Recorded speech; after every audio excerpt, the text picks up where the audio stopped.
Oh wait, let me put it on socials. We are live, I think. What's up? Hello, everyone. I hope the audio levels are okay. We're using ping again. Okay, I just pinged all of the Discord people. The Capper says going to be a good stream with no technical difficulties at all. Exactly. Definitely, bro. Clearly, he's been here many times and knows how consistent we are with our technical setup. Details and Porta-Pros in the same cover image. The levels of blasphemy. My God. Which one is Exactly. Resolve? I know it's hard to tell, but the one not wearing glasses is not Resolve. Yeah. That's Blaine. Yeah. So we have a show for you guys. Probably it's been a while, been at least a week. We didn't. It do has. one. No, it's been Yeah. a fair bit longer, especially since, well, I guess you had a stream while we were at Dallas. Yeah, I was And just we had a doing stream some. before Right. Dallas without you. So it's been a while since That's right. we were on stream together. Yeah. But we're back. So I guess we let's just start. I think everything seems to be working from a technical standpoint. Hello everyone. Thank you for joining us on this fine Saturday. We of course have Griffin, myself, and missing right now is our lovely fully grown garden gnome, Blaine, but he will be joining us shortly, and we might be joined by one Cameron soon. I need to come up with new names every stream. That's just how it works. He's stuck in traffic right now, and Blaine is troubleshooting some stuff with his camera. So yeah, we'll have him here in a second. But yes, indeed, I need to go ahead and start up. Yeah, I need to make sure that I let them in once they show up. We do have Noise Floor Bingo this time. It is pinned to the top. Mm-hmm. And I noticed earlier that we have Sean Olive on here twice. We were just saying to Griffin that Sean Olive lives rent-free in our bingo. Yes, I think at one point we were going to make him a free space, which might have been why he's in there twice. Oh, okay. Yeah. Makes sense.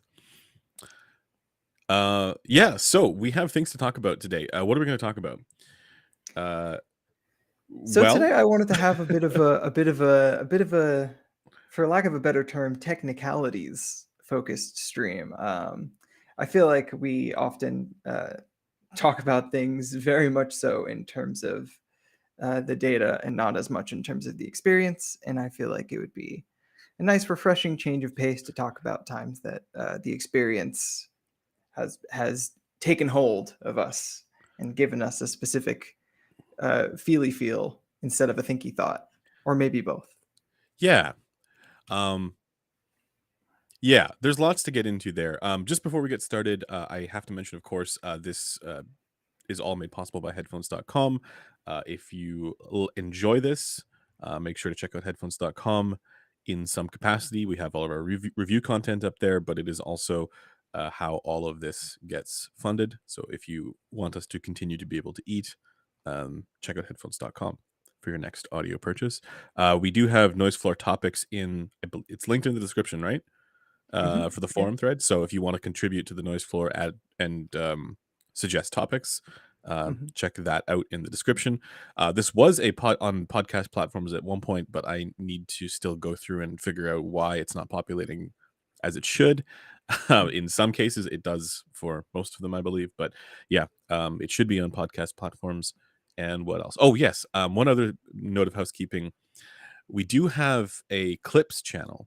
So for those who don't want to watch all of this blather and just want the spice and the bite-sized chunks, the clips channel is where some of that stuff is getting put. It's brand new. There's like hardly any there's like 5 videos on there, but like it's just clips. So yeah, I'll add the link to that channel after all of this in the description. Wicked. Yeah. Capper says, so help me God, if this turns into philosophy power hour, I will be upsetty spaghetti. You know it will. Not on my watch.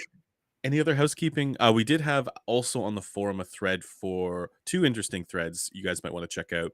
One is to suggest headphones for us to review to try and get in. So we take a look Mhm. at that every week and we see, okay, can we get any of these in? It's not always possible to, but we try. So like I Mhm. think people were requesting the DT1990 Pro 2, and I believe Mhm. we do have that one in the works. So stay tuned for that. Yep. But you can request. That's where you can request reviews to get done. Mhm. Then also, the other new thread was all the data dump that Griffin put together, that listener put together here from CanJam, uh, Dallas. So tons of data there from measuring people's headphones. I believe it's over 100 measurements, right? So we collected over 100 measurements. We were only able to publicly post around 70 to 80, somewhere in that Okay. ballpark. So, Is it because some of them were scrungly? well, some of them were scrungly, some of them were pre-release prototype, one of one type scenarios. And we didn't post any of the IEMs because, and this is something I think we need to look into. IEMs, when you measure in like the 4128 versus the 711 coupler, there's like a very large difference that we'll talk about at a different time. But the measurements looked weird, so I didn't want anyone getting the wrong idea about how their IEMs would perform. But I did tell people in that thread if they had an IEM measured and they want the measurement, I will send it to them. But yeah. Sorry, Blaine is having technical issues with his camera. I'm trying to troubleshoot and help him. Um, yeah, there's really not much that I can do in that scenario. Yeah. Okay, one sec, guys.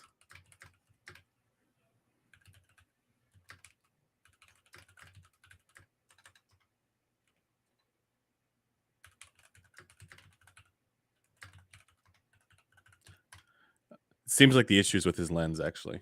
For some Yeah. reason, it's shitting the bed, and the contact points are not working with his camera, and that's the problem.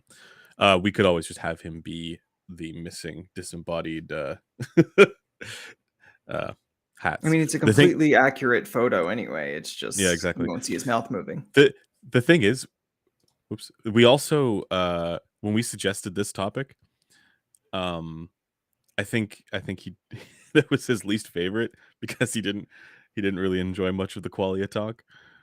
Which Um, is so weird to me because he's so good at the subjective Yeah, that I was challenge. gonna say, yeah, it Yeah. seems to be on brand for him that it would be, a fun game to play. But yeah, I think with all I don't think there's any more housekeeping stuff.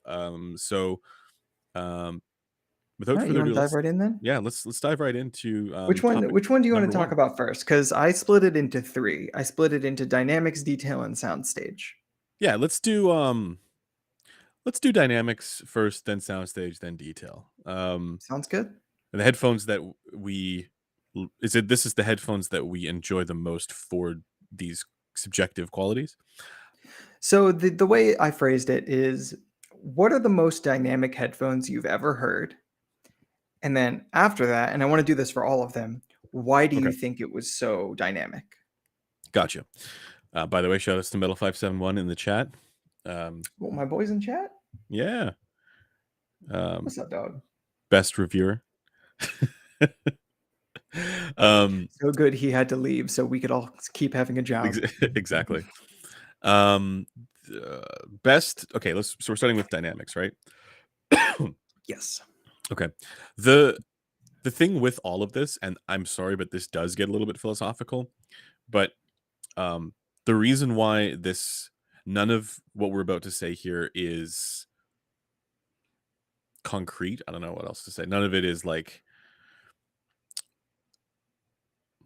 ironclad or established, is because what people mean when they say words like dynamics or detail or soundstage even can be very different depending on the person, right? So like what I mean when I say dynamics might be different from what a listener means when he says dynamics, and similar with soundstage. And the reason for this is there's no requirement that when in human perception, that says that we all need to be paying attention to the same thing as our experiences. So even if we are hearing the same things in when we're listening to whatever, nothing requires that we all are paying attention to the same thing in the experience, and b how we attach meaning to those experiences is not universal. And so that's ultimately the problem of all of this. But with that in mind, we have enjoyed some shared language, right? Those of us who are thinking of something like dynamics in the same way, because we've had these conversations in the past, and we're able to kind of like, correlate our experiences to a point where like that experience has that thing that I call dynamics, and we're able to kind of like come to that kind of consensus on some of these things. But I'm adding this kind of asterisk to all of this, because, or caveat to all of this, because um there the people in the chat and the people who are watching very much may not think of this the same way that you and I think of it. So Sure. the way I think of it is not necessarily to do with bass level, not necessarily to do with more bass. Um, there's there are a lot of people who will think of dynamics, or get that sense of dynamics if they just add more bass, and that's not what we're thinking of. We're thinking of it in terms of kind of like a hardness, a physicality, and intensity, Yeah, I was going a to sense say of we should probably impact. describe what we mean by Yeah. this before we get into like Hello. evaluating what is the most dynamic. Sorry, Your I'm gonna camera add did Blaine. this, Andrew. Okay. Uh, Blaine is trying this. I'm gonna add him to the embed here. Wait, is he in the embed already? He should be. I'd like He to is not reiterate in that this is focus. not my fault. Yeah, No, I've been. is there? So, if anyone knows how to get a Sony Alpha 7C to focus, because apparently Andrew does not. No, like it was working before, and now it's not. What did you change? I changed nothing. So it has gremlins. I mean, like, is it possible that the contacts weren't working earlier? Is it possible that that's related? Like, are It's there entirely contacts possible. that are required for Yep. autofocus? I don't know anything. Okay. It is entirely possible. Look at the lens. If there's a little slider on the lens that is like autofocus, manual focus, see if that's something. I have tried both positions. Neither of them do anything. So the lens itself could be cooked. Yeah, I mean, without having it here, I don't know how to fix that. Chat, should I leave up blurry Blaine or should I bring back the 4128 image? I'm gonna guess they're gonna say 4128 because I think that this hurts the eyes to look at. I like Fuzzy Blaine. I would probably prefer the 4128. I like Fuzzy Blaine. Blurry Blaine. Blurry Blaine. I need to rephrase that to blurry Blaine. Blurry Blaine. Censored Blaine. Yeah, exactly. All right, we're getting okay. No, people are showing up to blurry Blaine. Blur Blaine more. Yeah. Okay, no, but actually, you probably should leave it on the 4128. I'll fiddle with it. Yeah. Okay. Sounds good. Yeah. Okay. So what we were talking about anyway, right? So is that we're not all going to have the same definition, but so people understand what we mean, we should probably describe. Yeah, we'll try. When we talk about dynamics. So you were just talking about it, actually. Yeah, and the issue is actually to do with language as a whole, and this is why we need to bring up Wittgenstein and the private language problem always. We don't. You can just use the words that you were already using to describe dynamics. Actually. Why do you do this? But it is more than just that, because even if I use those words and describe dynamics in terms of what I just did, right, which is not necessarily base level, but a sense of kind of like hardness, physicality, impact, punch, right, that almost tactile kind of quality to bass, that is limited by the words that I just used to describe that, and how people attach meaning to those words relative to their experience of whatever headphones that they're using isn't going to be the same. So yes, just do your best with that is what I'm saying. Yep. There's really there's nothing else. I mean, look, that's all we can do. We've disclaimed it. We've added your description for how you're going to talk about it. For me, it is much the same. I would say, if anything, it's not just not overall base level being boosted that gives me an impression of dynamics. It's often the inverse, where less bass equates to a kind of less encumbered, more nimble presentation that I feel like reflects real life in a lot of circumstances a lot more. It's got that contrasty pop kind of. vibe Yeah, to it. there's a snappiness, a clappiness, something more kind of visceral, forward. Yeah, There is but the also something. hardness and the like, there's also like a weight behind it Yeah, that contributes to the presentation. It's a whole bunch of stuff. there is also another aspect of this to talk about, which is that oftentimes people attach. There's kind of like a narrative inertia around certain products that take on a life of their own. Such, like this headphone has. We say this headphone has dynamics, right? And then that Mhm, there's a bit of an inertia behind that. And even if people aren't mhm, necessarily experiencing the same thing as somebody else, they may still attach that to those products. And a good example, somebody mentions the HE6, right? I mhm. suspect, and I have nothing to really confirm this, but I suspect that part of that is the undamped nature and low resonance frequency of that driver, and not necessarily getting a perfect seal either between the pad and the baffle or between the pad and the side of the head, such that certain people are actually getting a very different bass response from others. But that has taken on a bit of an inertia, a life of its own, in part because we describe it that way, because that's how it sounds to us. But there's no guarantee that it's going to be like that for everybody. Anyway, point being that some of this might not necessarily grok with or might not agree with the sort of traditional narrative inertias around given products. Well, But we'll for me, see. I actually am not sure how much of a disconnect there will be. not Um, within our community necessarily. I'm saying in the bigger sort of sphere of things. got it. Um, so to start off with, to answer the question of the first bit here about the most dynamic headphones, for me it still is the Focal Utopia. Um, 2020, yeah, like the original one. yeah. So this is microdynamics or macrodynamics. I think that we would describe this as macrodynamics. We would describe it as macro Yeah. dynamics. Quit. I don't know how to say that. Finally a stream headphone users can sit through. I Hell don't know yeah. about that. Time will tell. Hey, question. Which What's direction up? on the autofocus ring makes it closer? Uh, it depends on the camera. It depends on the lens. For example, the What the Tamron's fuck not is the wrong same. with this industry? Yes, yes. No, it's true though. Like the Tamron's, it's the other way from the Sigmas. So, and you're a Sigma, right? I think that's a Sigma. I am a Sigma male. I Blaine's don't know. a, I'm Blaine's using a the one that Sigma. you This gave is me. true. Yeah. Anyway, so for me, Okay, so yeah, the this Focal is Utopia is yeah, your number one. it's my number one for that quality. Sure.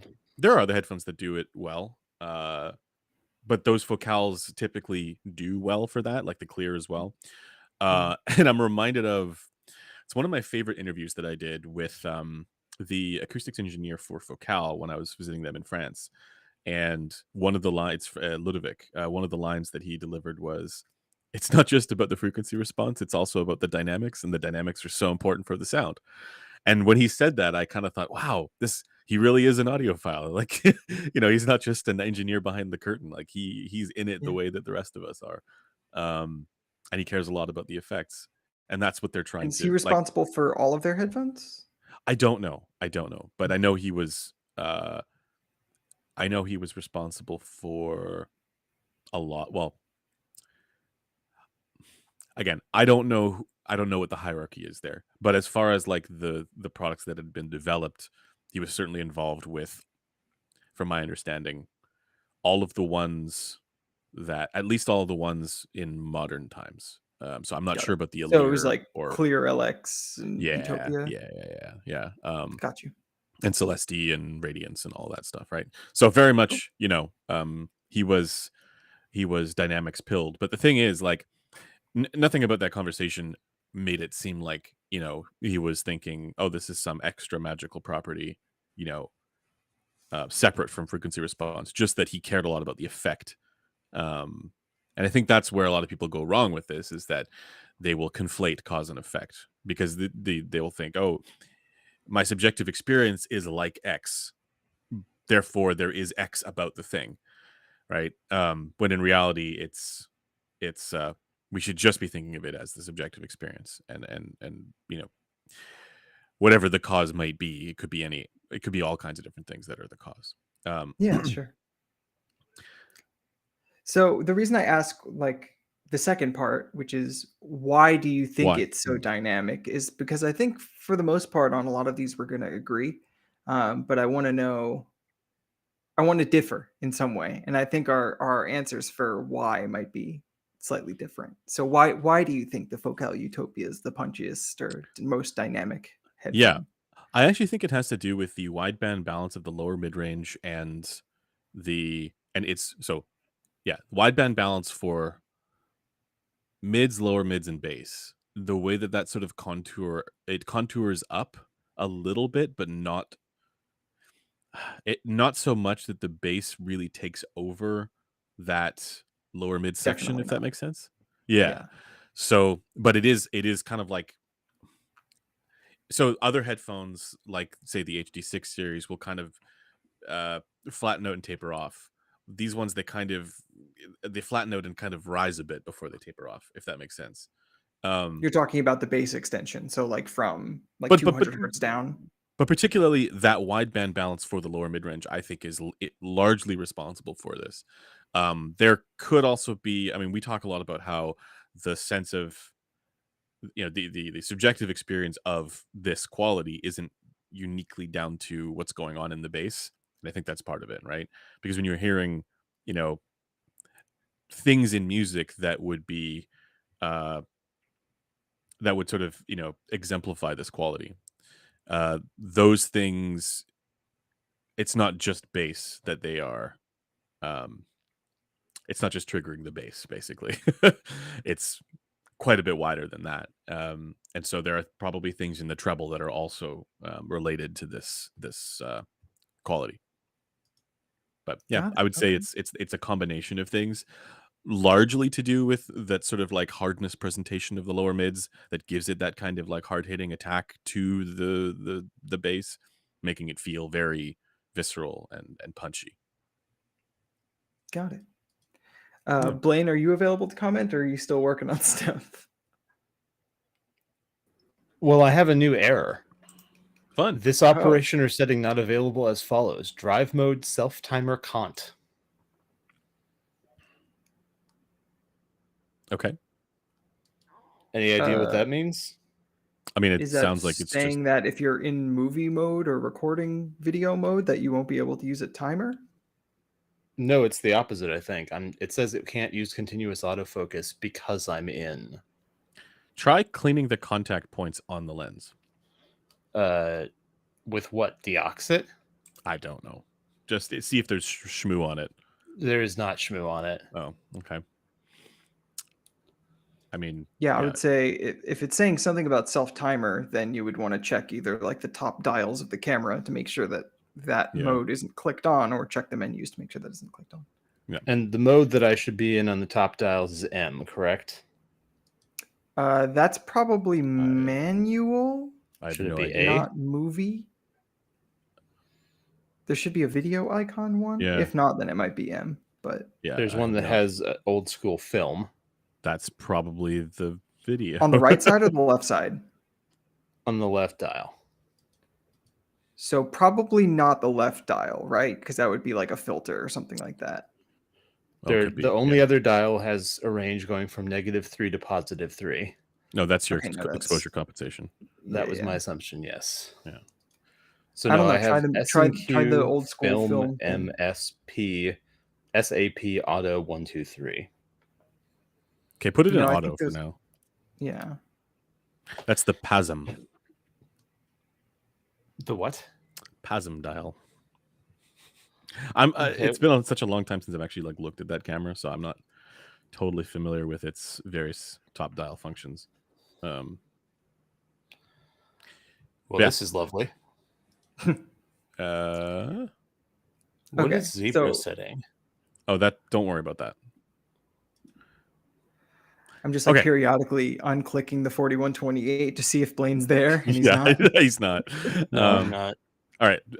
Somebody says dynamics like detail is an illusion. Yeah, that's it really depends. I think we may I have mean, some different. it's a thing that really exists that we are like really hearing. It's just It's like soundstage. I don't know about calling it an illusion for that reason. Like Um, it is something that is there and people agree is there. I would But say it's an experiential quality that we're identifying as such, but it's like any other subjective part of the experience, right? Like human perception is itself an illusion. yeah, Right. yeah. So in that sense, Yeah. sure, right? But it's not a All right, separate. well, It's not a separate property in headphones, right? And that's not like sure. an extra sort of. There is no dynamics dial or detail dial that you can, increase or decrease. At least not yet. Can I ask one more camera question? Then I promise Yeah. I'll stop. Is the autofocus mechanism in the body of the camera or in the fucking lens? It's probably in the lens, but controlled by the camera body. Yeah. Great. So my hypothesis is that that's what's wrong. Could be. We've been joined by one Cameron. Coatley. Oh yeah. Do we need a new embed? I am making one right now. Yeah. Cool. I mean, he can take my spot. Hey Cam. Yeah, we hear you. It's a bit crackly, but Yeah, yes. you are El Roboto. Not for me. You're okay now. It's probably a cable issue. All right, Griff, I'm sending you the. Yeah, exactly. Hey man, like it's what's funny is like we kind of joke about the cables thing, but like there have been times where, yeah, when things don't work, it's like, yeah, that's annoying. We are live, yeah. We are.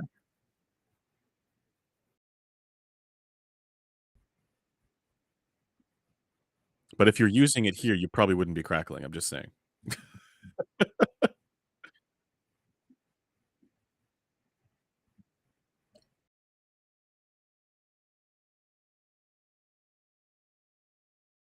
Lovely. $500. Oh, I gotta move Blaine. Well spent. Because now he's covering Cameron. Sorry for the delay. A tree had fallen across the road. I was saved by a Oh, man good with a man. chainsaw. Yeah, you might want I to think we're unplug good. and plug back in one of your cables there, Cameron. All right, one sec. Let me try You something. are a crack-a-lackin'. Wasn't bad for me. Folks are saying they it could just be ping. Camarones, yes. You try. Okay, while we're taking a little bit of an intermission here, I'm gonna go turn my AC on. It's getting a little hot in here. Not Oh, I got one of the receiving enough. errors. Yeah, I see it. All right, hold on. How does it sound now? Is that a little bit better? Yeah, it's fine now. Okay. Perfect. YouTube is not receiving enough video to maintain smooth streaming. Did you turn some? Oh, turn off Discord again. This is That's probably- going as smoothly as usual, I see. Yeah, I mean, I think it was Capra who said that, or maybe it was Don Joe who said, there's no way it's not going to have technical issues.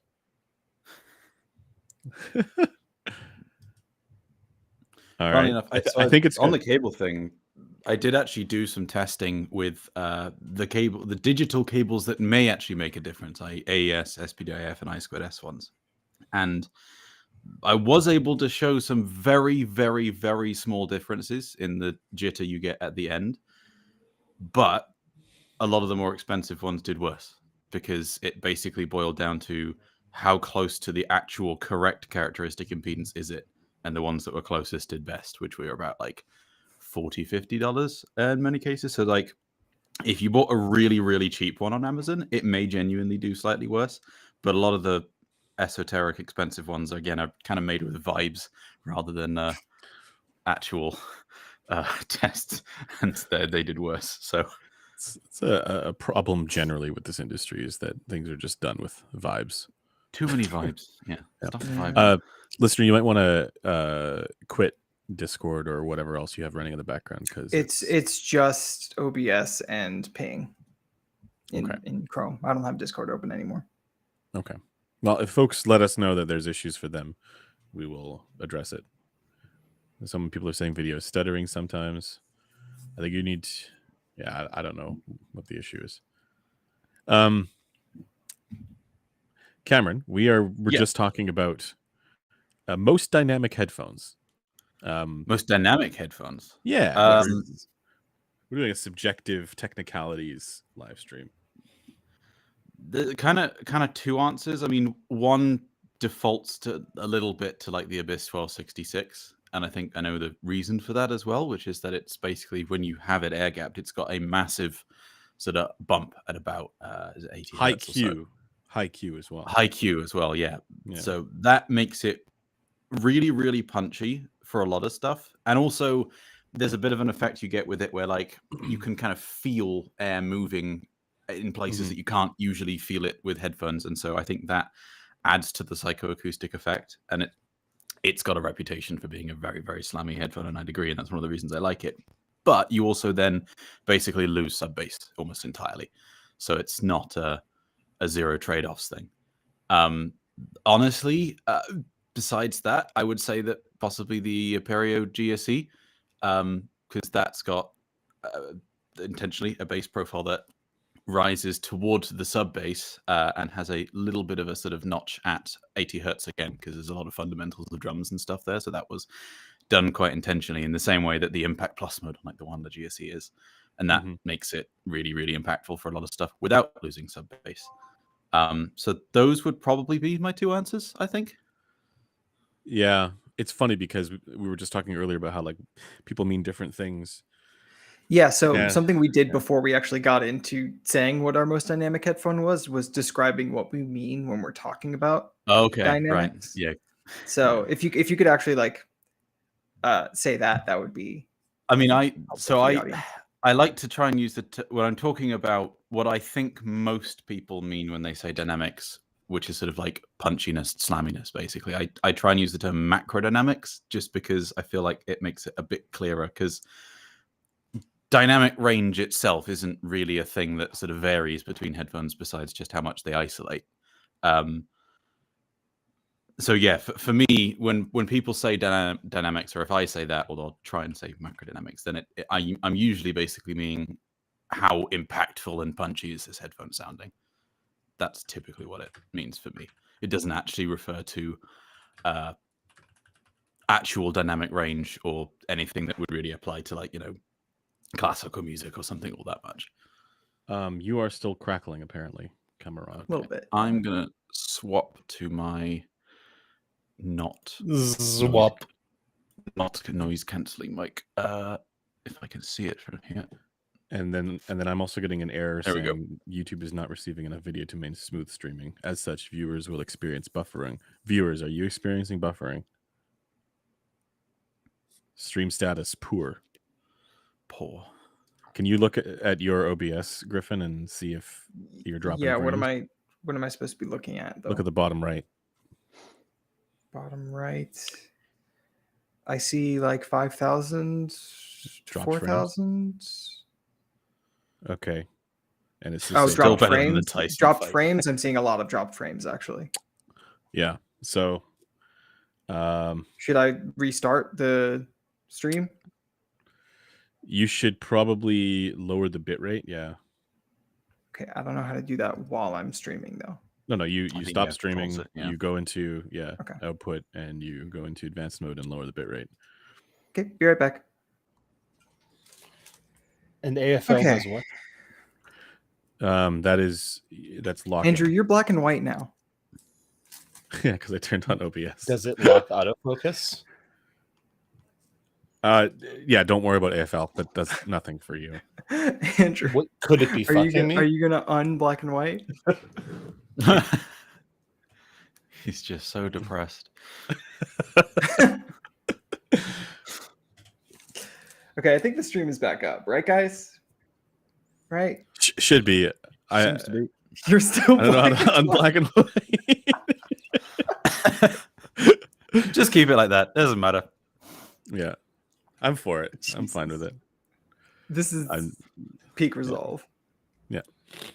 Hello, darkness, my old friend. Okay, but so Cameron, when it comes to dynamics, like in this case, you're talking about macro dynamics, and you're talking about that kind of.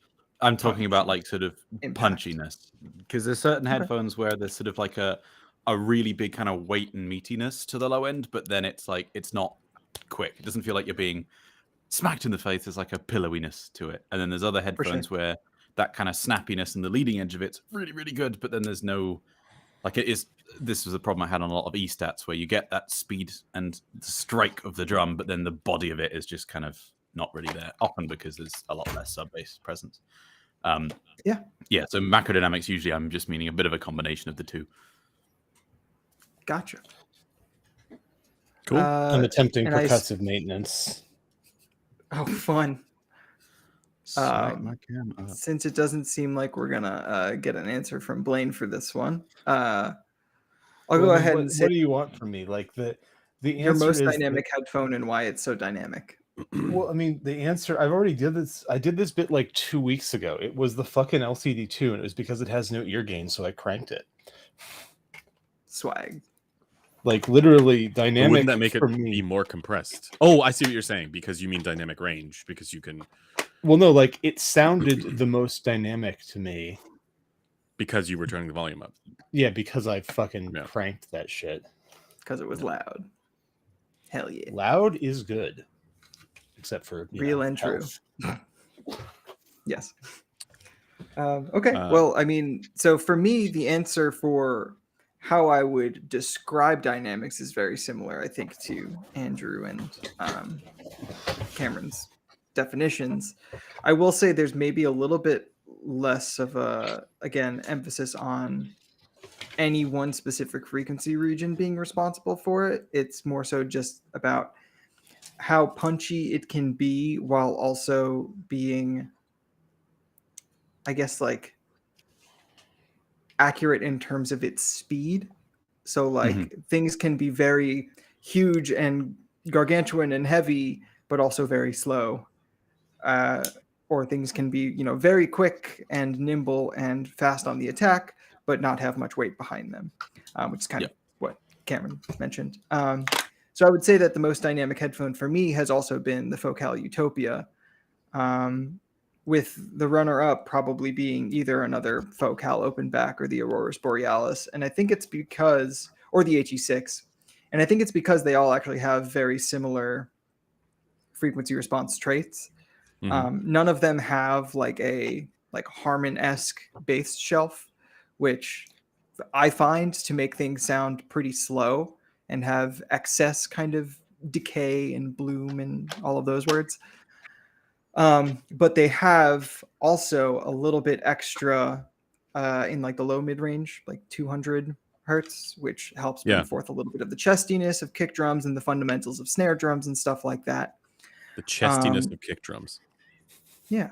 And then a second thing, and this is where I think it gets really into like people are bound to disagree about this, is the treble. To me, a huge part of transient attack in general, or transients in general, has to do with treble, because the front end of a transient is treble.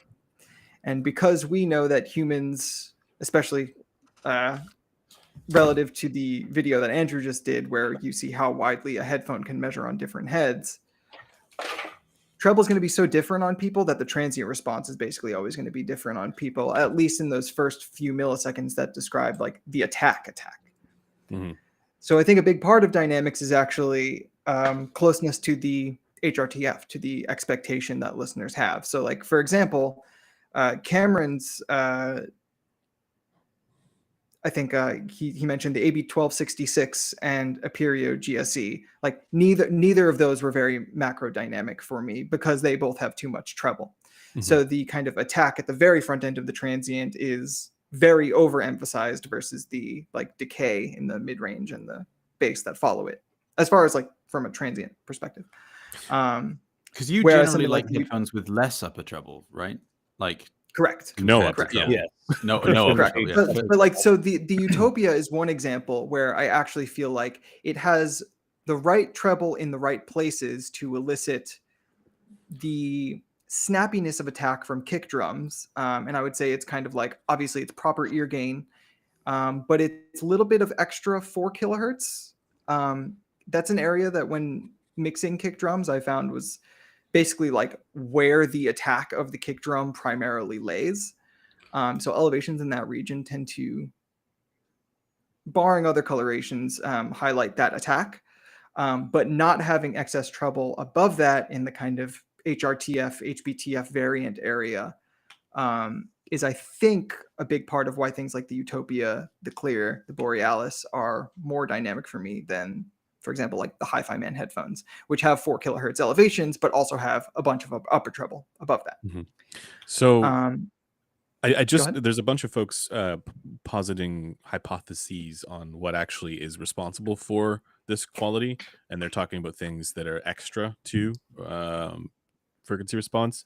There's no reason to assume right now, at least, that there is something other than FR the eardrum that is responsible for this experience, right? Well, I Like, think, as you said earlier, what the way a lot of people think about it is like the things that would cause the FR to change. So like people like Sankar have often talked about like front volume seal being a big determinant in like dynamics, and like that's going to have an effect on FR, obviously, in that the bass will extend linearly, but Yeah. also with like thick, big leather pads like that, you might get a different treble response than, say, a less sealing velour pad or a perforated pad or something like that. yeah, yep.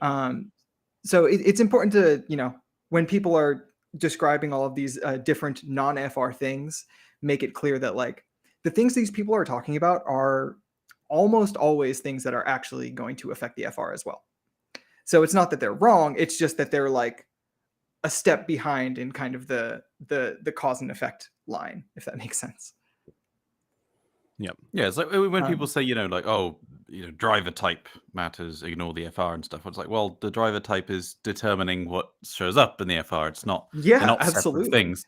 There's a reason, you can in theory have one driver that is tuned like another type of driver, but generally speaking, a particular driver type will have trends in different areas of the FR, which is why there are trends in how people describe them subjectively. Yeah, like that peerless point. driver that you see in like everything, right? The 50 millimeter one. Those headphones the headphones that have that driver don't sound the same, but there are recognizable features about that driver in most of the headphones that use it. For sure. Like that 1.5 kilohertz thing, and low resonance frequency.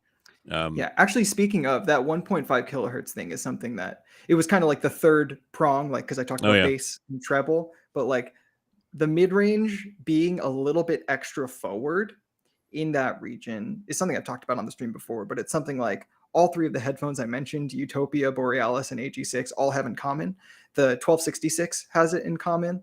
Like a lot of E-stats have it in common, but they have too much treble, so it's not quite the same. It's about the whole FR, the whole thing. But I find that tends to have a positive effect not only on kind of the note attack, but also like if we're thinking about it in a time domain sense of like attack at the front and then decay at the end, kind of like the middle part, like the meat of the transient. You can't talk about it like that, because then people are going to think about CSD and they're going to you're going to be perpetuating the big lie about. I mean, I'm talking about it in terms of FR. I know you are. I know. I'm just saying that like that 1 point or that 1 kilohertz thing helps offset bass and treble elevations in a way that doesn't necessarily sound like overt coloration at first, and it can kind of just sound like volume, or like in the case of certain instruments like piano, like clarity or speed or other things.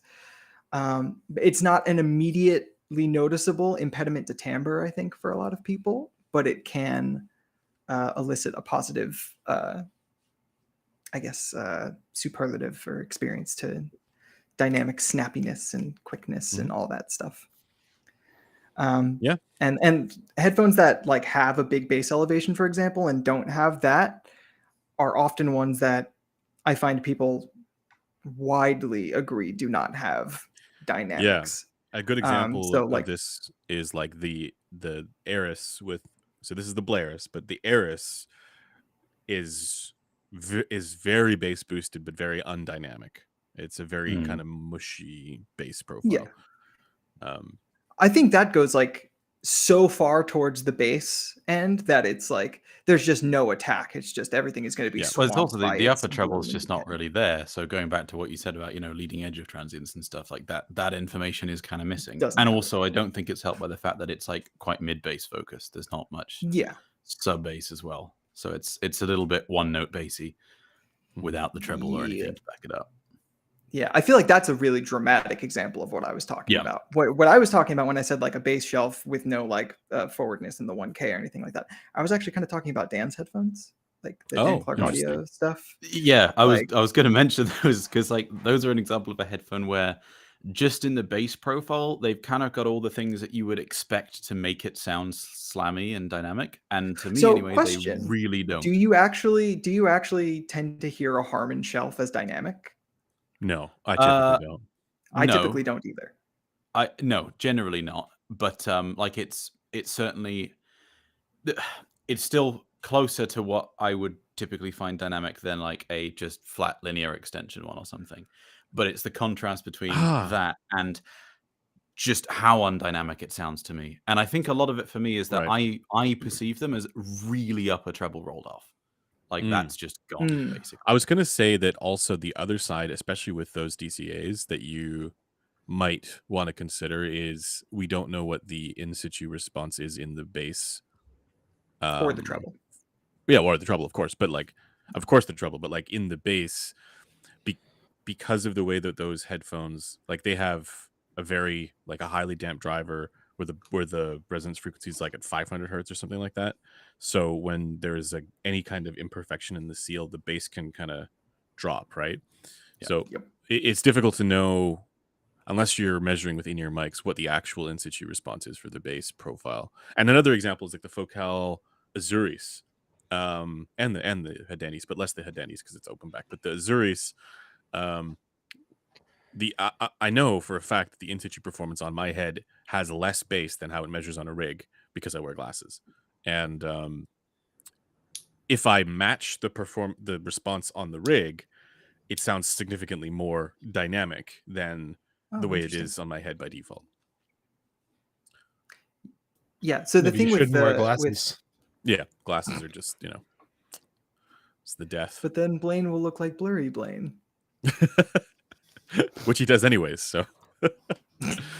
But yeah, when it comes to Dan's headphones, I don't know. Like even if I don't like know with certainty the in situ response, every time I've put one on my head, I've just felt like it has too much bass for my preference. Too much bass, but not enough dynamics, not enough sort of attack, right? Well, and I think the two are correlated, is what I'm saying. The correlation. The bass is like swamping out the attack, such that like so if you wanted to keep that amount of bass, I would recommend more elevated center mid range.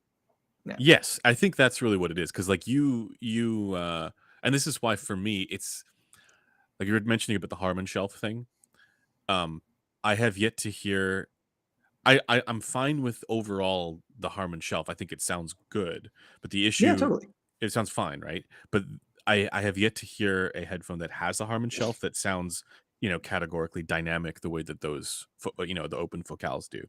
And I feel like a lot of that really does have a lot to do with that mid-range present. It's that relationship between the bass and the mid-range, where with the Harman shelf, that bass profile is elevated at it's a bit above 100 hertz where it actually starts typically, but like that region being elevated over that section where that kind of like lower mid-range transition is kind of an impediment to that, because it overshadows what would otherwise be that kind of like, the hardness to the attack and all that kind of stuff that you do get with headphones that have more linear extension, just elevated in that region. Because I'm thinking of ones that actually are flat, like from 900 hertz all the way down, and don't have the Harman contour. Those ones often do also sound a little bit more kind of dynamic in that sense, right?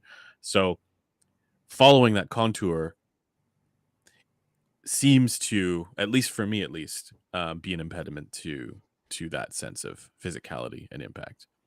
Yeah, and to be clear to everyone in chat, like we're not saying like the Harman shelf can't be dynamic, because I'm sure to many people like that thing, like that shelf at 105 hertz or whatever, like does bring forth kind of the bounciness and the pump to their bass that like they hear as dynamic. But that bass pump. I've got to say, Yeah. Dynamics is my least favorite meme. Like, I've watched this meme come to exist over time. What Mhm. you, You you were, hate you were that there more at the than beginning. P-Rat? Yeah, Yeah. actually. Like, Oh, Pratt okay. at least is funny, you know? Dynamics is just one where, like, I watched this materialize into existence over my more than a decade in the hobby. And it's been so weird to just watch people invent a new subjective category to rate things on. Yeah, I kind of agree. I kind of think that this is also my least favorite. I disagree, actually. It's probably my favorite one, but I'm a little bit biased. So when I came into the hobby and joined Headphones headquarters, I didn't know any of like the audio Because fool you're Kyle terms. pilled and that's all he cares Well, no, about. no, no. This was before I knew like anything of the Oh, I okay. only language. cares about jerking it to weird stuff. Yeah. Anyway, Dude's just like I a great owner. I had a pair of Focal headphones that I really liked, despite their ergonomic woes. And I Listen. didn't, I couldn't really place what I really liked about them. Like they were very like intense and like visceral, and everything I listened to seemed like just very engaging and in my face, and like not necessarily detailed, but like what I learned after joining Headphones headquarters was what I liked about the headphone was dynamics, despite not actually having the language to Well, describe that. right. It's what So, you like, associate now as having that quality. right. Now that I've like heard a bunch of other headphones and have identified what that characteristic is in the other headphones that I liked about that original headphone. Mhm. Now, I don't know how often that's happening for people, but I do think dynamics is a term that deserves to exist, even if it is a bit of a meme. The reason I don't like the term is because it does conflate with like dynamic range or like real things. That's true. You know what I mean? That's So true. like It's not a bad term. It's just it's confusing because of that yeah. like intermingling between something which doesn't mean the same thing. Yeah, exactly. I But that's also why I hate like or don't understand P-Rat, like pace, rhythm, and timing. It's not like one headphone is struggling to P-Rat. keep time and it's offbeat Well, or that's- something. I I mean, actually you don't could- quite get You could that say at the all. same thing about dynamics, though. It's just that you're mad at a '90s term because you're a Zoomer. I mean, it's true. Yeah, no, it's a good analogy. But there is a sense in which, as we were saying earlier, that term, you know, dynamics has taken on it has a bit of inertia within you know, like the niche subculture, right, where people do Yeah, start to as you use used to it in call that. it, core communities. Yeah, but like you know what I mean, how it like people do start to, you and I, for example, Griffin, will think of this quality exactly the same. And I know there are many other people who we talk to who also think of it the same. But then if you peer outside of this community a little bit, you say that term to be like, it's a total, they'll think of it as base level, for example. Or Yeah. what some other people, I'm sure, like for example, they'll hear a DCA headphone, for example, and be like, wow, it's so dynamic because it does have extra bass, right? Yeah. There's also people who seem to use it in like a completely different way that I haven't quite untangled, like it, you know, relating to classical music and stuff. Seemingly, basically about like brass. The closest I've been able to work it out is basically how loud like brass crescendos and stuff sound relative to everything else, which is kind of like it's using the term in sort of the same way that I think people are using it to describe like bass punchiness, just for a different area, different which thing. then makes it confusing. Yeah. Yeah, Yep, it's like it's not so much about the like the base area we talked about. I think it's more about the 1K area. Yeah, exactly. But then those two things can be completely out of whack or contrary to each other. So Rob Hawk says bodaciosity is a better term for dynamics, and I would agree with that. I would agree as well. Rob Should we move to detail? Yeah, let's move to soundstage. Oh, soundstage. Oh, detail. You want to do detail? We can do detail. Sure. At least this one is from an era that I'm fucking familiar with. Okay, so everyone go around, say their like 50 words or Most less detail? definition of detail. Oh, definition. Okay. Yeah, just so we know where we're sitting relative to each other. So the challenge for me is that I can see it both ways. I can see detail being a better fit with fine grain aspects of HRTF, like I mentioned in that recent video. And certainly this is the case for me with like, say with IEMs, if which most of them have like a 6.1 kilohertz length mode resonance for me. When I reduce that, it sounds more detailed, right? Because it creates this unveiling, right? But I can also see it the other way, in the like AB 1266 way, which is like there are colorations to the sound here. There's editorialization that enhances, it exaggerates certain aspects of the music that for certain tracks can come across more detailed because they are more elevated, Okay. right? Or they pop out more. So I think defining it becomes challenging because you can see at least in my case, I can see the merits to both. The latter being more just preference for colorations. But for me personally, it is more like these days, it is, yeah, I think of it more along the lines of like better fit or agreement with fine-grained HRTF features. Okay. Cameron? Okay, so I lost count at 68. How many words was that? I think it was more than 150. Weird that you were counting. But I mean, so to be clear, no matter how many, as long as it was under 100, he saved me a lot of time. So I'll grant him some of my words. There you go. Okay. For me, Cameron? it's kind of like shortest way to say is, how much actual information are you able to hear clearly?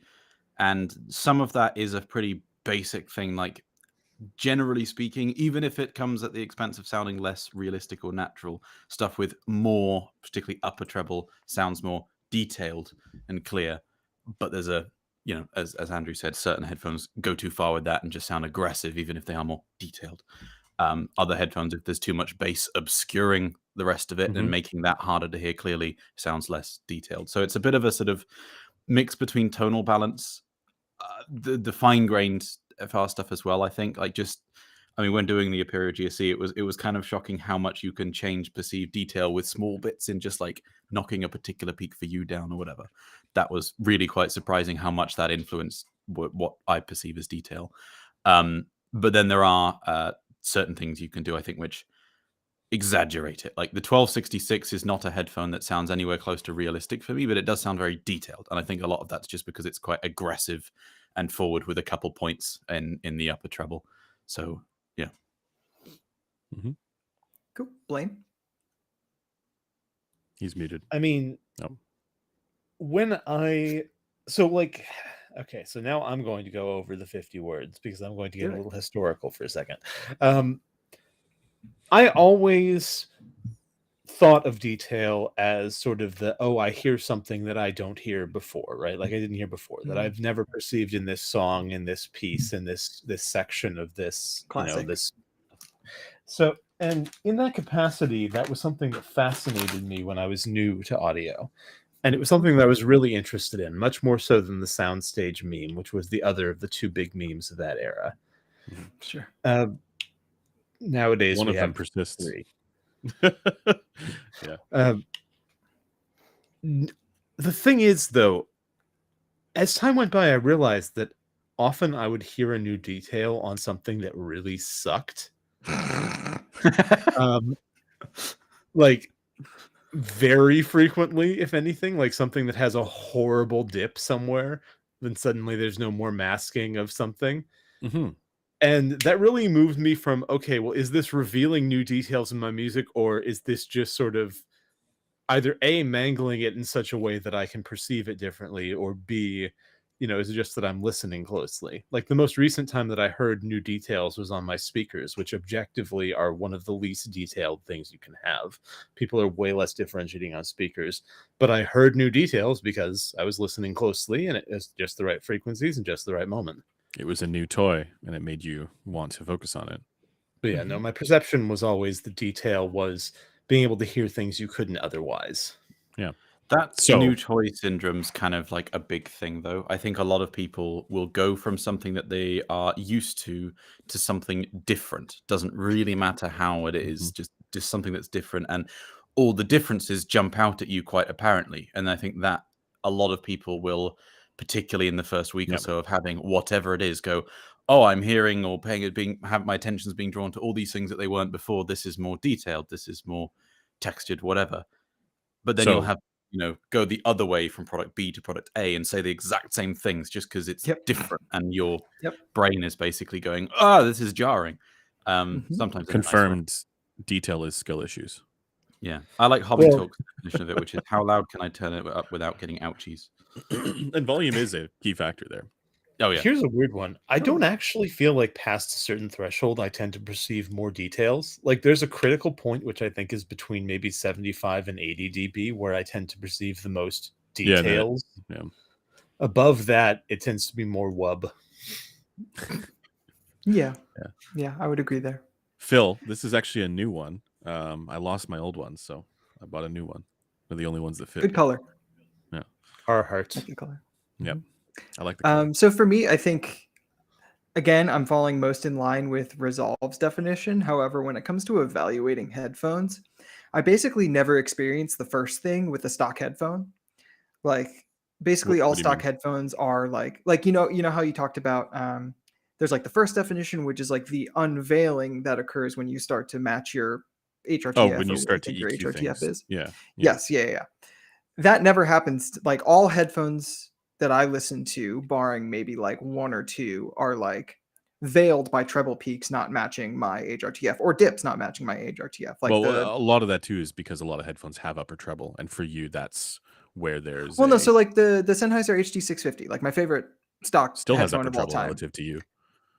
Yeah, but it also has a very large dip, which obscures some detail. And if I fill that dip in, it gets more detailed. But Right. like that's probably happening for a lot of people, such that like they're describing it as not detailed.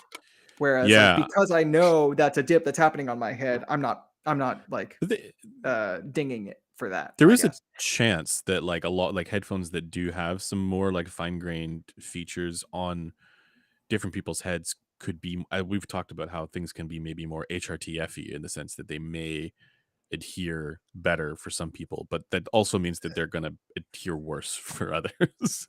Well, yeah, I mean, we don't maybe. really have any data to point Yeah. to them being Yeah. worse I mean, or, like, or to any all- headphones. Yeah, they're all bad. Well, No, all of this is conjecture. is it's the all main yeah, thing. yeah. Correct.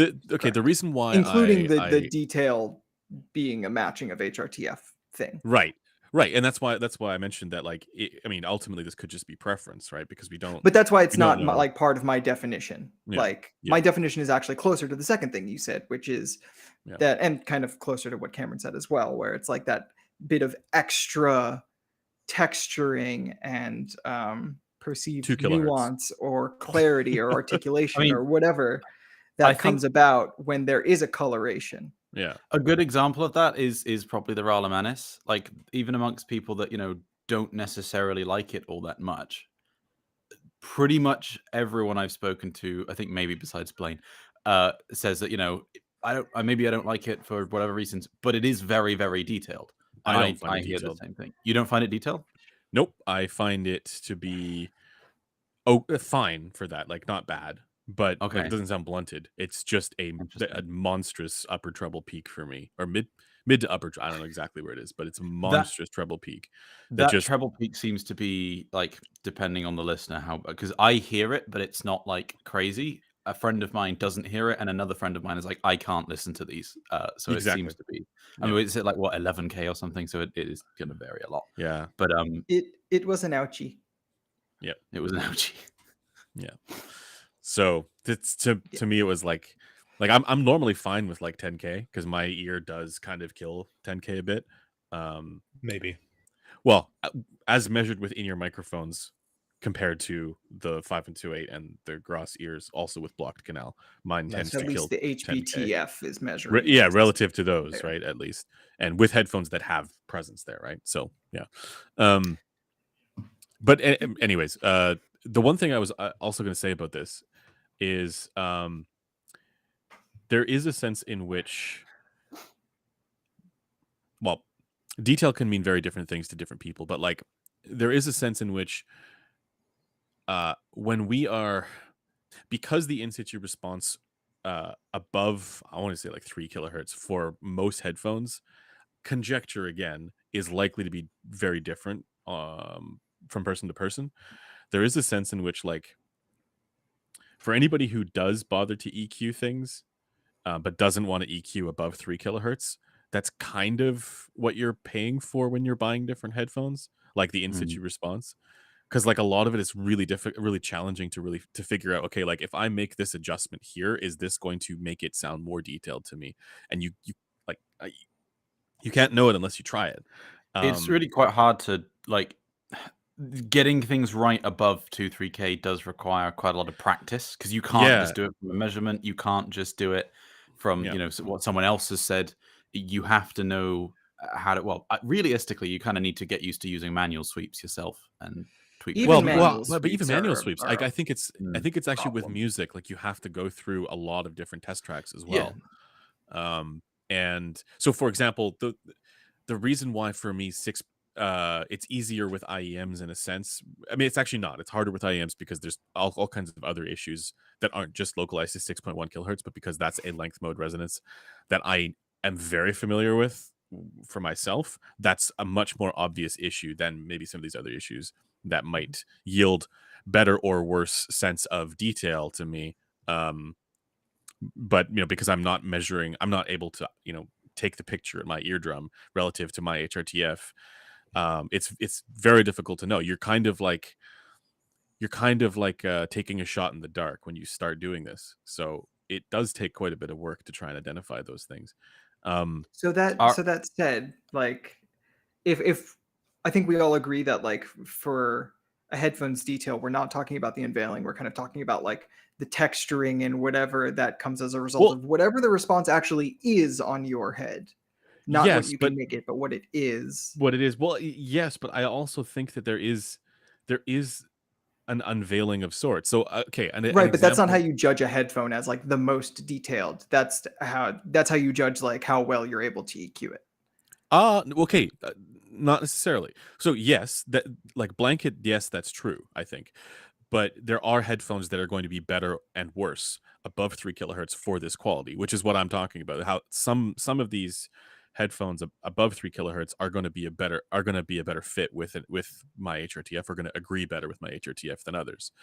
Well, Um, that leads us to the question, like what is your most detailed headphone? Because I would assume it's one where it kind of does well over that point. yeah, yeah.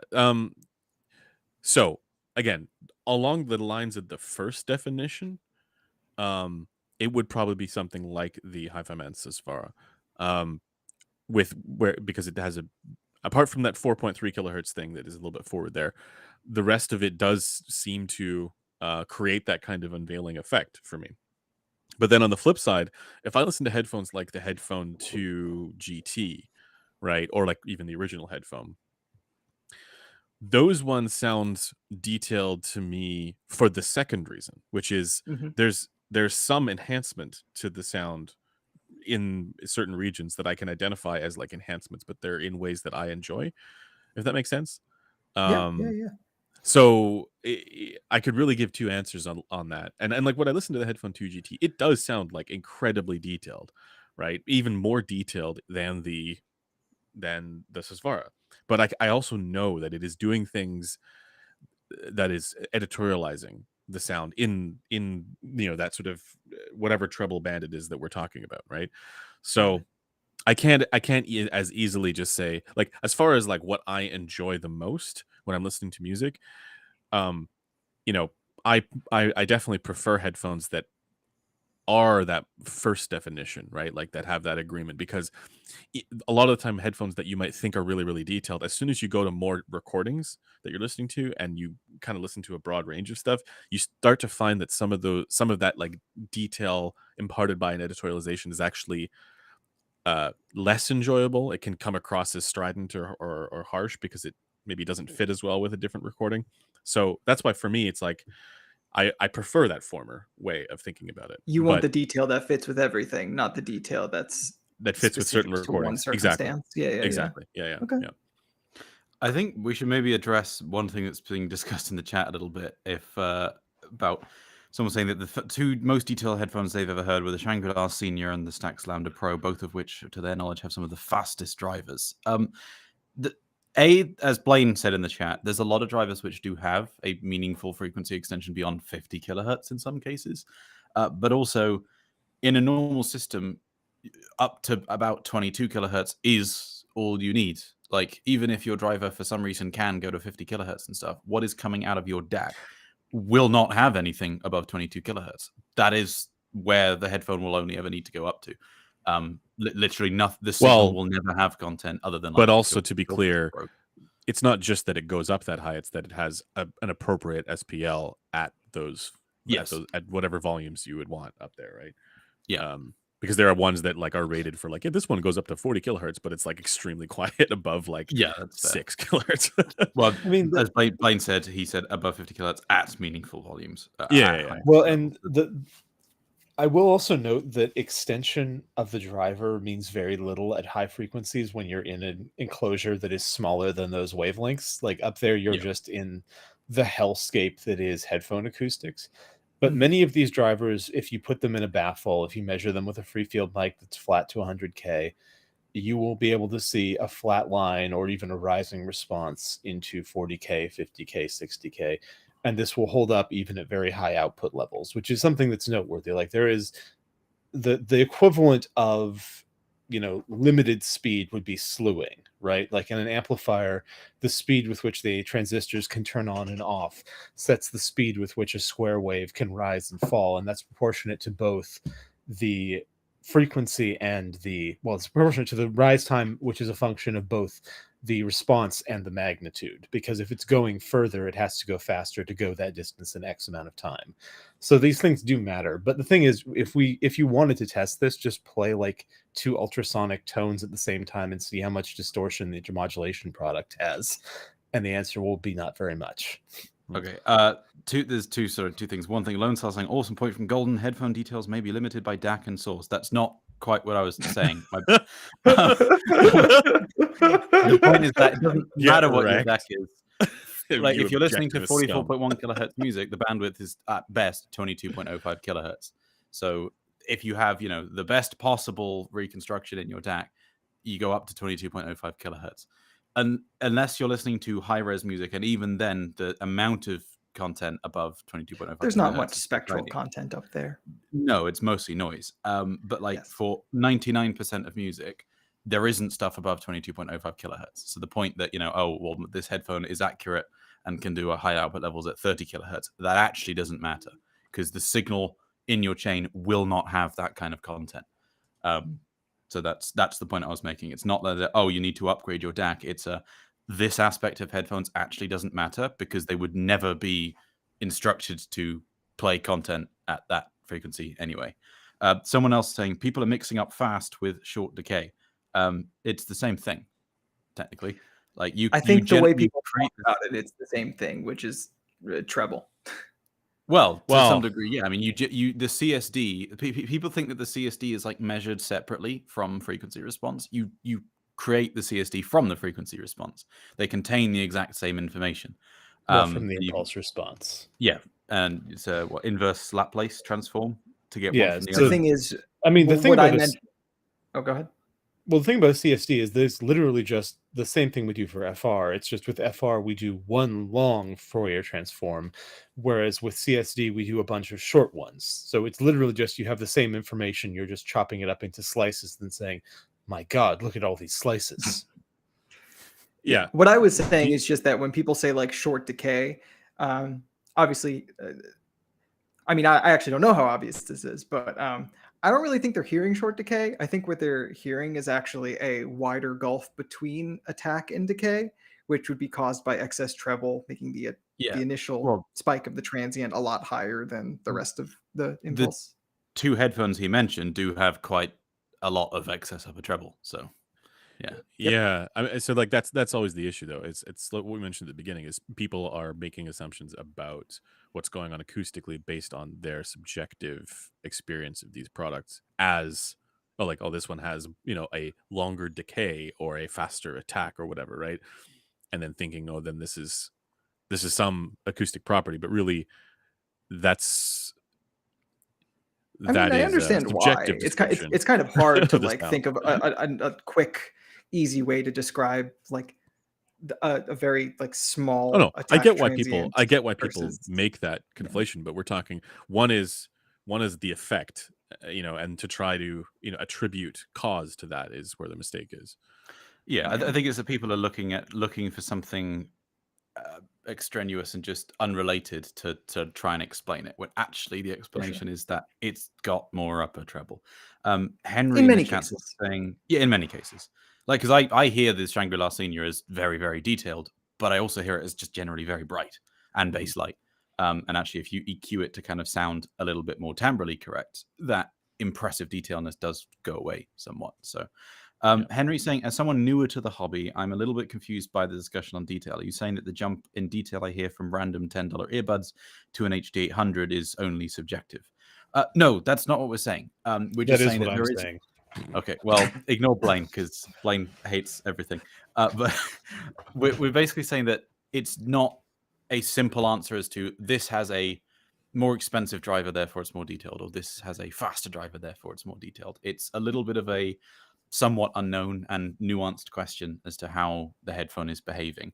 Well, but And presumably compared to a $10 earbud, you have a more extended frequency response on both ends with the I HD100. would, Well, you probably Yeah, have a but that doesn't completely different necessarily make frequency it more response. detailed. I No, think, but it's a better overall. Like, this goes back to what I was saying earlier. It's likely to be a better fit with someone's yes, They are like, brain. Yes, very but that different doesn't acoustic make it detailed. experiences. Like, well, there's going from $10 high-end earbuds. headphones. Sorry, Sorry, yes, go ahead. No, No, you you go. Okay. Going from, like, $10 earbuds to an HD 800, you're going to get almost certainly a much, much closer response to a general HRTF shape. There's going to be a lot more or a lot less masking effects, I would argue, pretty much no matter what product you're picking. So there's going to that's not be necessarily true, though. not necessarily, but I would say probably. In Almost most cases, it's probably in most true. cases, like, Well, look, if anything, think about it's how kind of many. the converse. Like an Yeah, the earbud is earbud's usually gonna going to have have no higher bass SNR. response. So what? Oh wait, are we talking about an What? earphone or like an actual non-occluding earbud? Oh, I Unclear. figured they were talking about an IEM. Oh, Yeah, I'm presuming IEM. But like, I think the point is that generally speaking, the really, really cheap $10 earbud stuff that you can find in most places are screwed in all sorts of ways. And going to stuff that is generally a lot less screwed before you start spider milking the fine detail stuff is going to result in a more perceived detailed presentation. Now, if you had said a $20 IEM, then that question becomes a little bit more interesting, because there is my take changes if it's an IEM versus an earbud, because earbuds have so little bass that I legitimately think a lot of people do hear them as more detailed simply because low mids are completely unmasked. yeah, but like this all just depends on, this is Wittgenstein again. Like, what Yeah, you like enjoy. I mean, in short, the real answer to the question is we're not saying that, but we are saying that a different acoustic experience can be heard as more or less detailed. Yeah. Well, I mean, what we're saying is detail is in your head, and there's not an inherent property of headphones that creates the perception of detail. And There are things that may correlate with your perception of a detail, but detail in general is not a generic category of something that headphones perform in.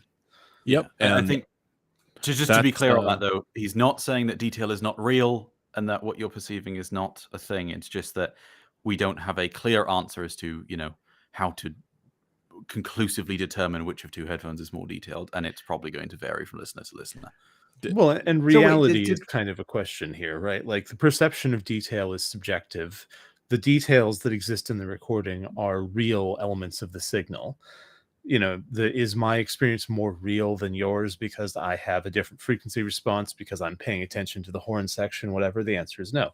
But ultimately, our perceptions of detail are just that, perceptions. And those perceptions are very squishy. So yeah, Andrew and said, that's why I Okay. had that sort of two-pronged thing where it's like, Yeah, on the that's what I one was gonna hand, it could be the agreement with HRTF. On the other hand, it could be specific deviations that people like that is causing, their attention to be drawn to those elements of the music. And Cameron, you would say that yours is more like towards the second most times, like as far as like when you talk about detail, it is like an extra coloration, because basically I'm trying to steer this towards what your most detailed headphone actually is. Not. I wouldn't necessarily say it's a coloration thing, because oh god, this is Is it a period GST? No, well, okay, I can't explain this like particularly short, but there are headphones which appear as what previously I would have said was more detailed, whereas now I would just say is more in your face or exaggerated about Oh, things. okay. Like it makes certain things more apparent, but I don't actually feel that they are providing genuinely more information. Whereas there are headphones where there are actually bits of information in tracks that I am not able to hear clearly compared to other ones. Like, I like the ZMF Atrium for a lot of stuff. There are things in tracks that I cannot actually hear on those Yeah. compared to an Apereo GSE or something. They are a dark So for headphone. that reason, it's more detailed. Whereas, like, if I were to go from a Apereo GSE to a Shangri-La Senior, there's nothing in music that I found that I can't hear on the Apereo GSE that I can hear on the Shangri-La Senior. But the Shangri-La Senior being much brighter and much more bass light makes certain things a little bit more aggressive and in your face, which I think some people would perceive as more detailed. But there's like a point at which it stops actually being more detailed and just starts being more like, when you turn up the sharpness filter when you're photoshopping something. Yeah. Like that. Yeah. There's a blurry Okay. photo and a good photo, and then there's an over sharpened photo. And in Got it. photography, I mean, detail is micro contrast, right? It's Yeah. Oh, I need to change my Oh, battery. camera. Back in a sec. Yeah. I do But pretty I much was stand so by I the was case. gonna ask, like, well, I don't know if you can hear me now, so I don't know that it matters. Blaine, what about you? Well, I mean, as said, for me, detail, and this I think was the traditional interpretation, was hearing something you didn't previously, and that was associated originally, and it still broadly is, with there being some sort of aspect of a headphone or a speaker that makes it more detailed, some sort of Right. detailedness parameter. For me, the headphones that I have noticed the most details on have been the HD800, just because I listen to them a very great deal, and if I'm listening critically, that's a headphone that I'm likely to be using. But I've noticed new details in music with pretty much everything that I've listened to, because I'm listening to new music frequently, and focusing intensely on music makes you hear details. I also just Yeah. want to go back to the thing I mentioned, though, like about sort of Please. when your brain's you're having your attention pulled to certain things. I have found that there's been several times when I've tried a headphone for the first time and it on first listen appears more detailed. And then I spend more time with it and going back and forth with stuff, and that effect fades. And so I do think there really is something to this is just different, or Yeah, is the providing novelty. contrast in different areas to whatever I was listening to before. Yeah, that I think is a bit of an effect which can clash with what Is people actually perceive as detail over a longer is there period. a headphone you would say is the most detailed you've heard? The most, I would say, probably the original Stax Lambda Signature. But Okay. again, that's in large place because it's the most detailed I've heard. I sold it because I never really listened to it because it sucked in a lot of other areas. And a lot of it is because it was quite bass light. It has a lot of upper treble. It forces a lot of particular bit. It's got that kind of like mid-range Stax shout as well, which I think The like 1K, 2K thing. yeah, Yeah, which is like bonk. a sort of the it's L700 also is like crazy Yeah. for that. Yeah, exactly. And the L700 is also a very detailed sounding headphone, I would Yeah. say, but both of those headphones share the same kind of colorations, and I think it's a coloration that detracts tonally and timbrally, Yeah. but provides a more immediate sense of detail. One thing that I think we should categorically put to bed is the idea that detail is the absence of distortion. Because Yes. there are a lot of people who think this. There are a lot of people, like there are, and I've talking to acoustics engineers who think this, and going from 0.1% distortion to 0.01%. We could talk about distortion later in this stream, but certainly if it's not audible in either case, I have a hard time thinking that that's I mean, it kind of comes back to the also- whole, like, once you reach a certain threshold of detail, it doesn't really get more detailed than that. yeah. Much in the same way, as soon as you've passed the point of audibility of distortion products, which, to be clear, basically all audio products that we use commonly and recommend commonly are above that threshold. Speakers. Okay, that's valid, but also, you know what I mean. Like, no one is having their detail hampered by their DAC unless it's broken. My internet cut out. I was gonna say, like, I do think there's also a bit of a begged question in the premise that distortion are- could lower the sense. Oh, You are roboting. Am I Not still a for me. robot? It's fine for me. Oh, It's now you're fine for fine me. again. Yeah. Okay. I think there's a bit of a vague question in the premise that sufficiently high distortion to be audible would be perceived as a lack of detail. If Wait. anything, when I have No. heard distortion products, I have often perceived, You can hear oh, something hey, new. there's something extra there, Yeah. right? Yeah, there's So- another thing. It's not necessarily preferable, right? But I don't Mhm. really think that the premise of detail is the lack of distortion is Yeah. If supported by anything. If No, I anything, actually I think think that that makes a lot of actually it can sense. be the opposite, because there's been several products where they've appeared extremely detailed to me, like more normal, more so than normal, and other people's feedback on them seems to say the same thing. And a lot of the time, it can actually be that like odd order harmonics seem to Mhm. be providing a little bit of sort of a sharpness. And Well, the question that I would have though is like, how do you know that it's the harmonic profile versus the frequency response at the eardrum? well, I'm talking about source gain. Oh, source. How do you gain, know okay. it's either Yes, of those which things has, versus fairly- the music? Yeah. Well, comparing And the that's same that's thing. where blind tests have to happen. Yeah. Yes. No, yeah, and I agree, but just that's been a bit of a trend I've seen, like, and the opposite as well, where stuff that is more even order dominated, even if people say, oh, it's more analog sounding or whatever, like, weirdly, the stuff that has more odd order harmonics tends to be a little bit more. I mean, two recent examples for me being the Nimbus US5 Pro and the Lave HP2A. The Lave HP2A sounds really, really detailed, but kind of sharp. And then it's got reasonably high all odd order harmonics. So there's some stuff there which is interesting. But that's I would and very much the like reason I to mentioned do this. a follow-up test video with you in that. Sure. No, I think what Blaine said actually it made my brain spin a little bit, or like the wheel of my brain, not this direction, that direction, because like if you think about the least possible detail you can have of like an instrument, it would be the fundamental. It would be just a sine wave, right? It would be, and like the no way you would make overtones. it. No harmonic. Yeah, no, Okay.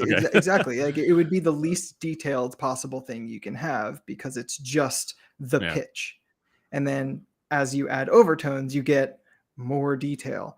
And when making music, texture. like the way you add detail or texture to a lot of instruments is by adding distortion and adding overtones and adding kind of complexity to the waveform. Add 2 kilohertz. Get more detail. Well, I mean, when you add distortion, you're adding the frequency energy Yes. above the fundamental, which can be at 2 kilohertz. But But it's not yeah, coherent. it's just what Nothing. you talking about subharmonics? Well, no, I'm talking about this bit really doesn't deserve airtime. Okay, I then was we won't literally do it. just making the point that the energy there is not coherent with the input waveform. So if you did like a 2-channel FFT, it will show up as the non-coherent. Oh yes, portion. it will. Yeah. Okay. Yeah. So what's your headphone? Me? Mhm. The most detailed headphone I've heard in stock formation is actually, so I'm gonna combine, because like when I'm judging something, I kind of have to combine the unveiling thing with the extra like texture thing. Mhm.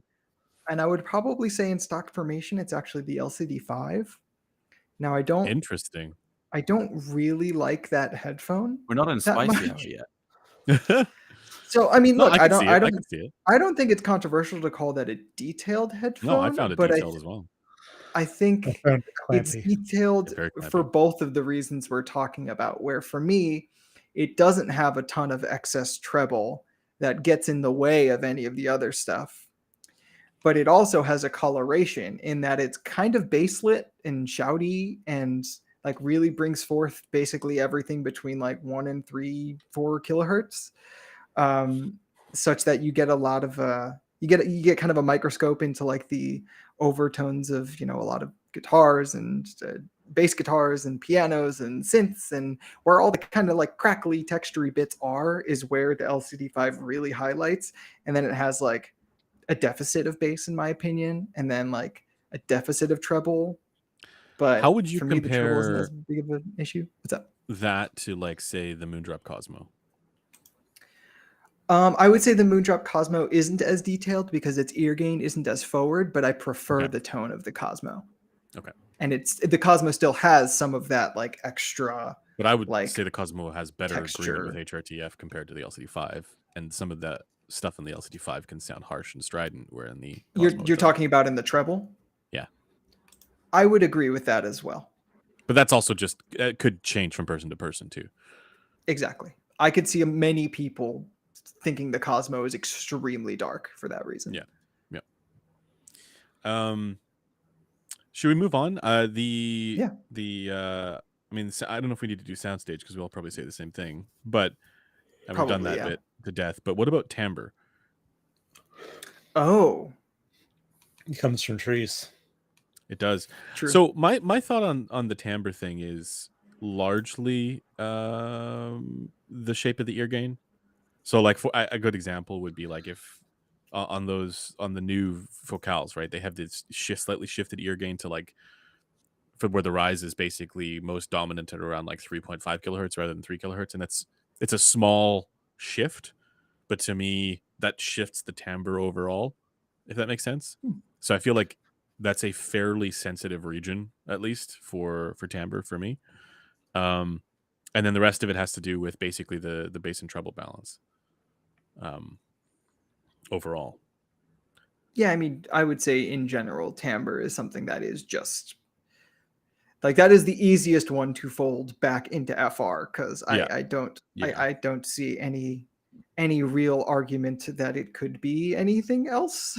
Yeah. I Okay. found, and again, this is something which I spent like a lot of time just obsessively tweaking with the Imperial GSC. Basically, the profile of the ear gain region and fine grain detail there. That's basically where timbre lives.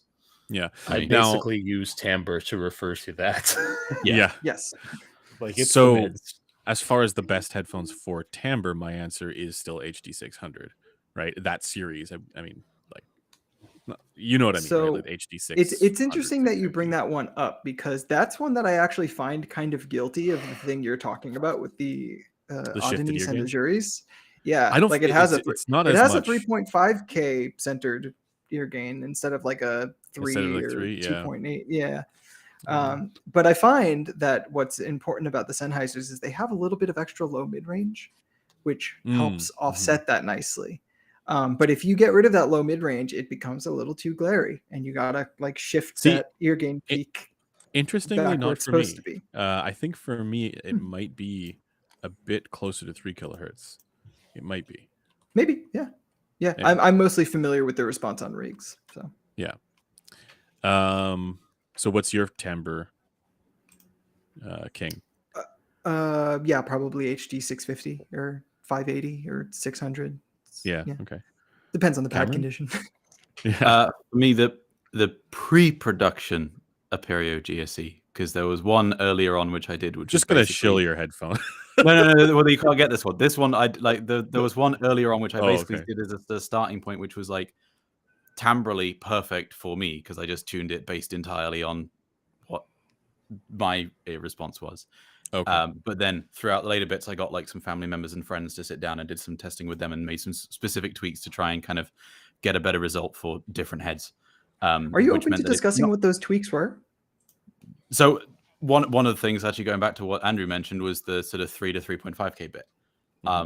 That actually seemed to make quite a bit of difference. The sort of level of 5K seemed to be a bit of a thing. And then the profile of the like drop off after that was quite significant.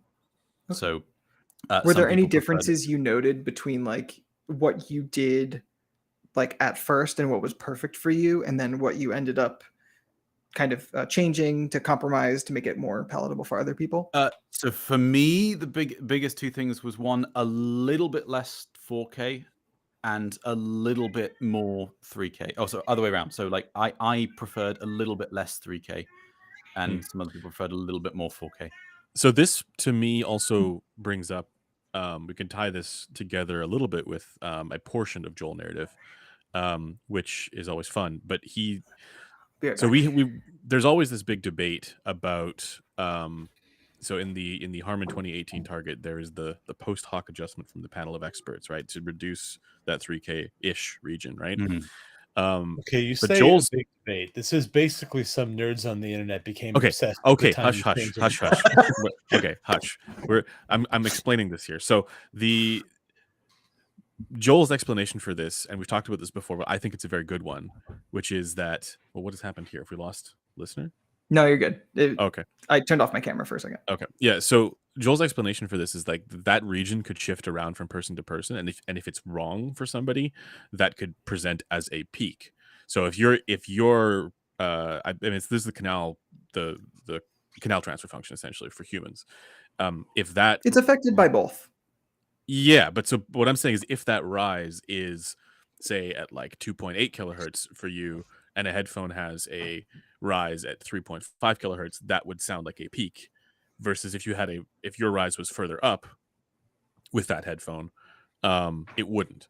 And so it makes sense to curb that. I understand why basically people would want to reduce that 3 kilohertz region to basically accommodate more canal transfer function Although in variation. general they didn't when Sean tested specifically that.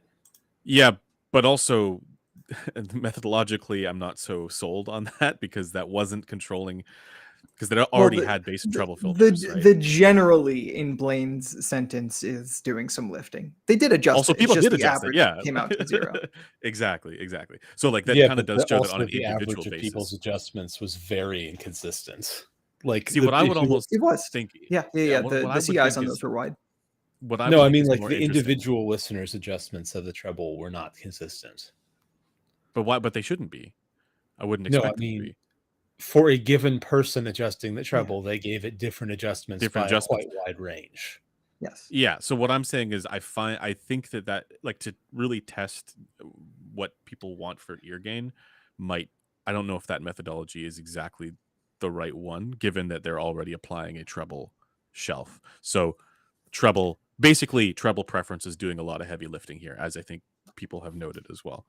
Well, I mean, if they don't do that first, though, you just end up with Lorho. We already know how this Yeah. ends. And it does, and people did adjust it. Anyway, that's a horse that doesn't need to be beaten anymore. But the point is more that this could shift around from person to person. But if you do get it bang on, right? Like say the ear gain rise is right at the spot where it makes sense for it to be for you based on your ear canal. There would be no reason for adjustment, and it would sound more timbrally appropriate than something that has a shifted profile, like what I get personally with the Hedenis or the Azuris. It like Doesn't 3.5 everyone get kilohertz. that with the Denny's and Azuris? You'd have Apparently to be not, actually. to have the... Like Douglas gets it worse than I get it. I think Griffin gets it less worse. So apparently, well, I mean, there's not. a difference between tolerability and saying that it sounds normal. Yeah, I think for Douglas it's intolerable. I think for Griffin, Yeah, no, I mean, I wouldn't say intolerable, but I didn't like either of them. You heard it too, right? And I notice it, but Griffin doesn't notice it as much, or it's not as bothersome. Yeah, I found right? it totally fine on Azuris, but I noticed it more on Hedenis than Azuris. There you go. And I noticed it more on the Azuris than I did on the Hedenis, but that's a separate thing. Anyway, point being that region do be variable, and but that is also where timbre lives, and so I think it can be Partially. a bit Chat of has it's noted an the important timbre stored in the balls. yeah, of course. We've seen that multiple times in chat now. Blaine? What is your headphone for timbre? It's it's a controversial take, but the HE1. I really like the timbre of the HE1. Oh, so yeah, I mean, HE1 had too much of a 2 kilohertz dip for me, I think. But it also has less ear gain.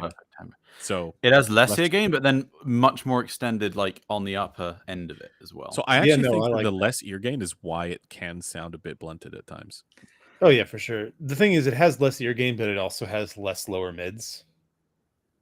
Mm-hmm.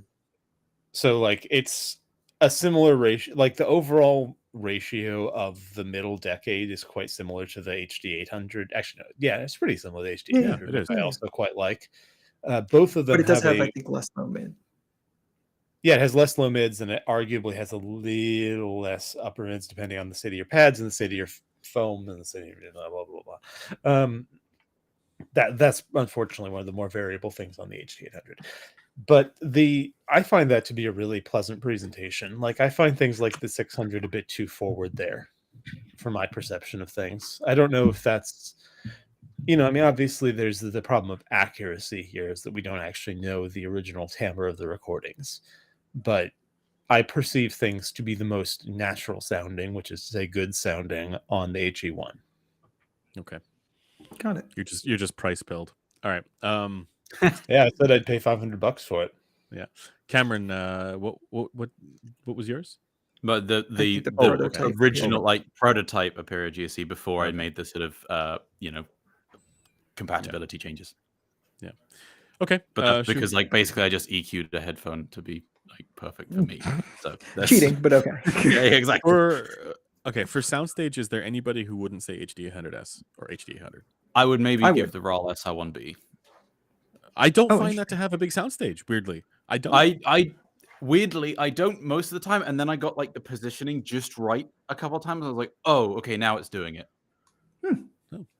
For me, it was the original headphone. Very positionally dependent. Headphone 1, interesting. The original, yeah. Interesting. That thing, for some reason, I Wait, don't know. Yeah, right? It's weird. But for some reason, I had like a very like blown out depth presentation where like some things were very close and then some things were very far, and it was clearly exaggerated, but it was Okay, wait, spaciousness. most. Okay, for a second I thought you meant my brain was still in timbre mode. I was like, oh god, you no. said the headphone. No, I'm talking about spaciousness. Yeah. Okay, that makes more sense. Yeah, definitely All not right. timbre mode. Should we move on? I don't know if there's anything else we need to do on the subjective terms headphone. What about No, the if best anyone- headphone? Pratt. P-Pratt. No, we're not Any doing headphone? I do not perceive Pratt. Funnily So I enough, mean, they in all our keep time topics, we perfectly. have I'll tell you, that makes We movies have- real weird. We have two post-mortem discussions on the docket. One about the sound quality video Andrew and I did, and one about Blaine's talk. Do you guys want to do those? Yeah. Yeah. They are related, right? Well, So yeah, the definitely. the sound quality vid that we did, the reason why, and I do want to give shout out to Griffin for his work on this as well, particularly with the HBTF section. The reason I wanted to bring this up is because there was still some confusion that I saw as a result of that, and then there was also some reaction to Blaine's presentation. So those two, like the video and the presentation, are kind of similar in the sense that they are kind of expressing the same one of the issues. There are more issues in the presentation that are highlighted, but certainly HBTF variation, or RHBTF as Blaine calls it in there, is the thing being discussed. People seem to think of this as justification for anything goes. Sound is subjective wholesale. That because the response differs from head to head, like I hear a peak where Blaine doesn't hear a peak, for example. The measurements show different response above. I'll be right back. Above 3 kilohertz, whatever. People seem to then use that as like, well, okay, this means that it's all subjective all the way down, and that was the first bit that I wanted to tackle, and I wanted to kind of respond to that by saying, well, if you actually look at the HPTF, so non-HRTF related HPTF for the HD100S on 30 different people, there are more similarities than there are differences. So the trends do actually go in. There is a trend essentially, and the differences, there are differences there. There are peaks for some people and no peaks for others, but you could pretty easily draw a center line through that section there. Yes, and that center line would be the center of a fairly reasonable bound in the region we basically already know we can trust measurement rigs, which is, from, let's say, 100 hertz up to 2 kilohertz, 3 kilohertz. But even above that. I was going to say, it compounds with the effect that, it's never going to be perfect just inherently because these are different. But the fact that the measurement rigs we use, the pinner themselves are modeled on a population average. And so that's going to still get things, in theory, a little bit closer to a middle bound Well, they might be anthropometric in the sense that the data set that they use is based on, well, they're based on, they're taking in data sets from real ears, right? But at the same time, I wouldn't necessarily like it. This is a bit of an interesting point to do with the whole thing, which is that real human ears are probably going to vary more than what you get between rigs, because the rigs are intended to be anthropometric. But at the same time, that doesn't mean that they are the average ear. In both No. cases, they're No. not. Yeah, which is why I put the cutoff at like 2-3 kilohertz, because above that, while the trends among humans are consistent, the trends are quite a bit different than what we see on the rigs we use, which is Well, is but a also topic for another video. yes. Well, okay, but the thing is, though, you're also talking about like the actual response of the ears. I'm talking about non-HRTF related HPTF variation, which Well, no, I'm talking about HRTS subtracted for everything. So what I see is that with low acoustic impedance designs, things are more similar between rigs than they are between people. Is that what you're saying? Yes, and they have similar Okay. errors because Yes. well, I mean they're all targeting similar averages. Yes. Yeah. So so that's one thing, but I still want to anchor this a little bit to that non-HRTF related HPTF that we saw from the HD100S measured on 30 different subjects with blocked canal data. Is that they, even above 3 kilohertz, there is still a trend, despite the fact that the differences can be quite wide. And so I want to stress that, like, when we say, yes, sound is subjective, it's not anything goes. It's not like you could literally hand draw, a frequency response and be like, well, somebody's going to prefer that.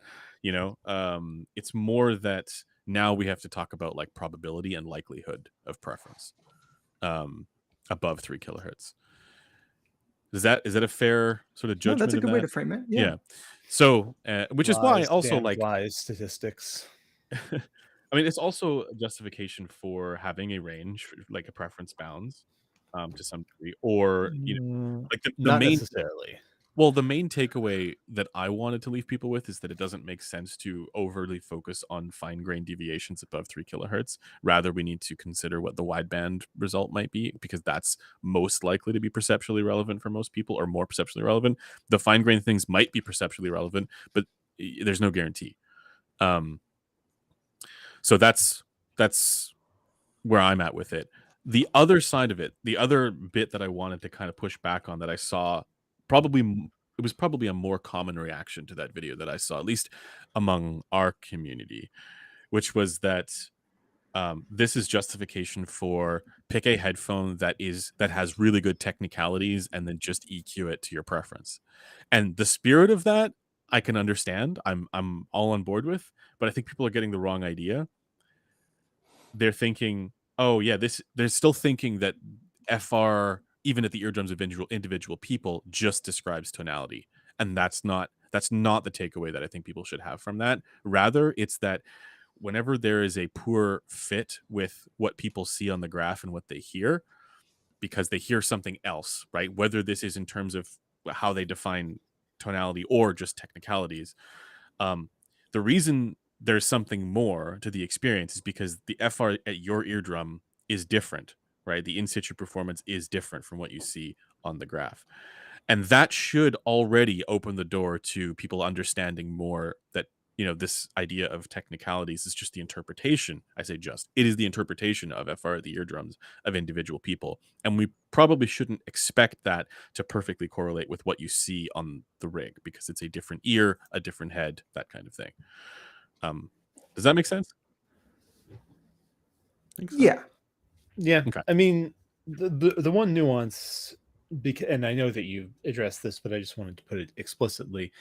When we say that you shouldn't focus on the fine details above X frequency, we are saying if you are looking to the average experience, or if you are trying to log a measurement on a different ear to your ear, fine details at high frequencies can be quite impactful. They're the reason that I hate some headphones, but they're the fine details that actually occur on my head, right? Yes. And unless you are measuring that, pointing to a line on a graph is unlikely to be indicative of why, for example, I find the Utopia extremely harsh, whereas And many people don't.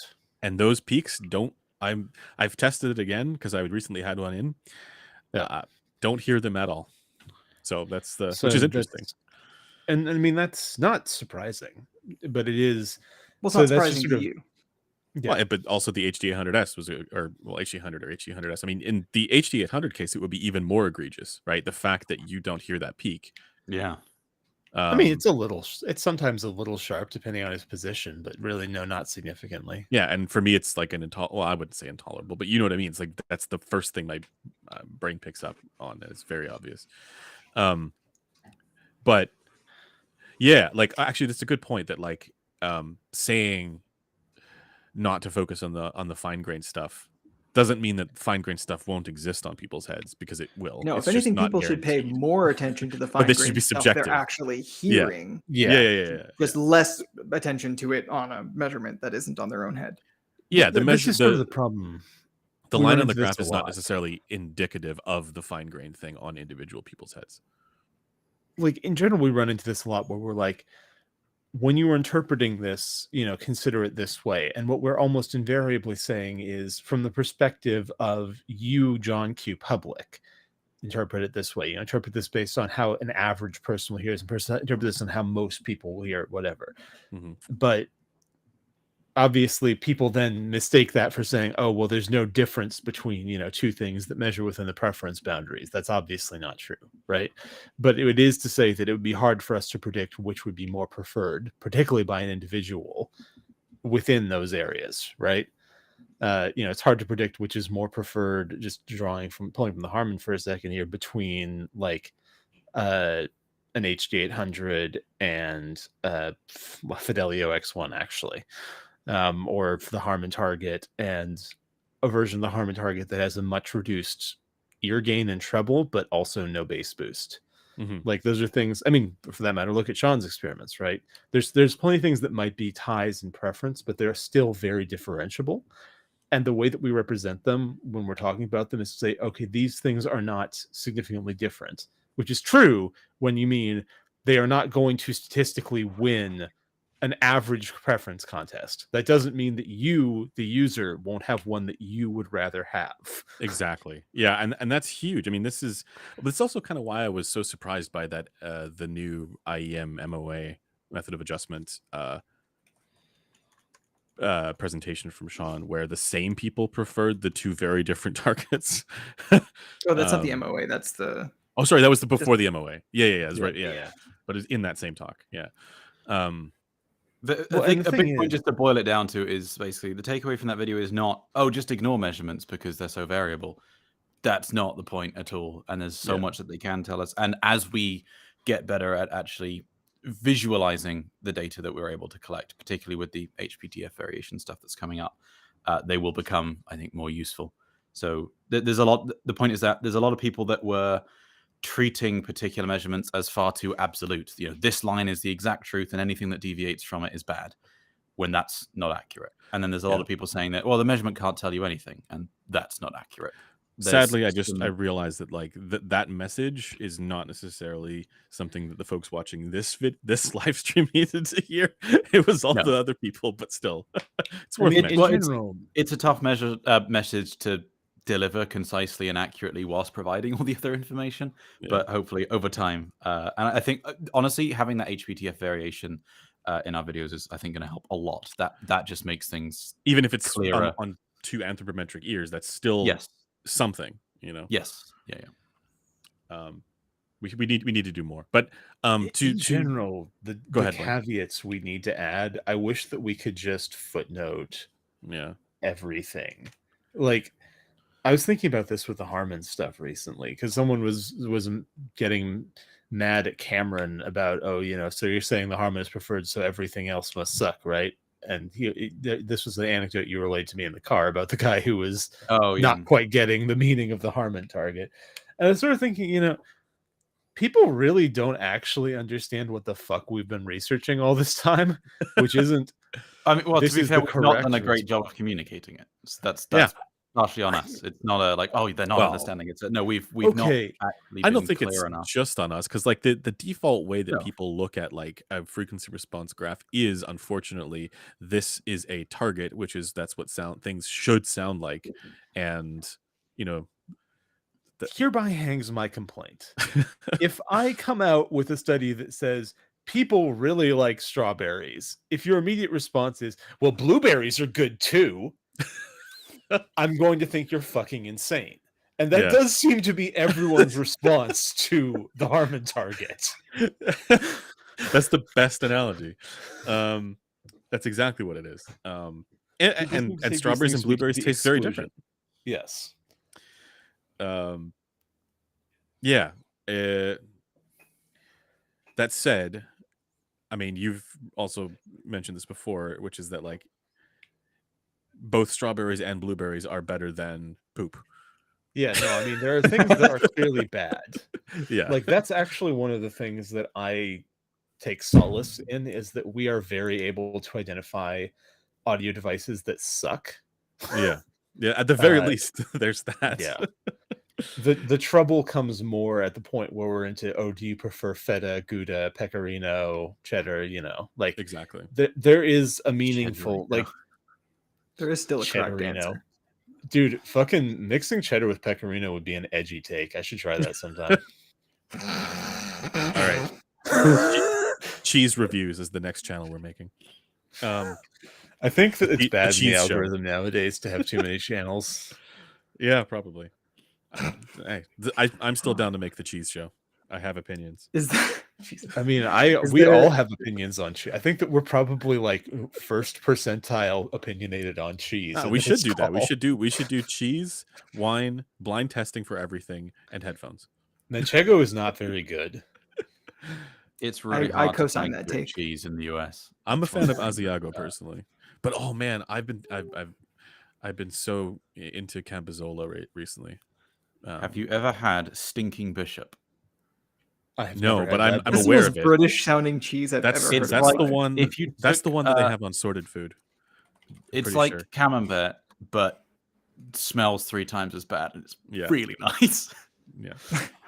Lovely. All right. We should move back to. Okay. So I wanted to also bring up some of the fallout from Blaine's presentation.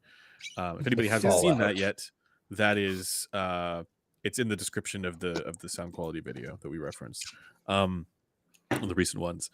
But you can find it in various different places online as well. It was posted on ASR, and there's been some reaction to the presentation, some reaction from Sean as well, which I thought was interesting.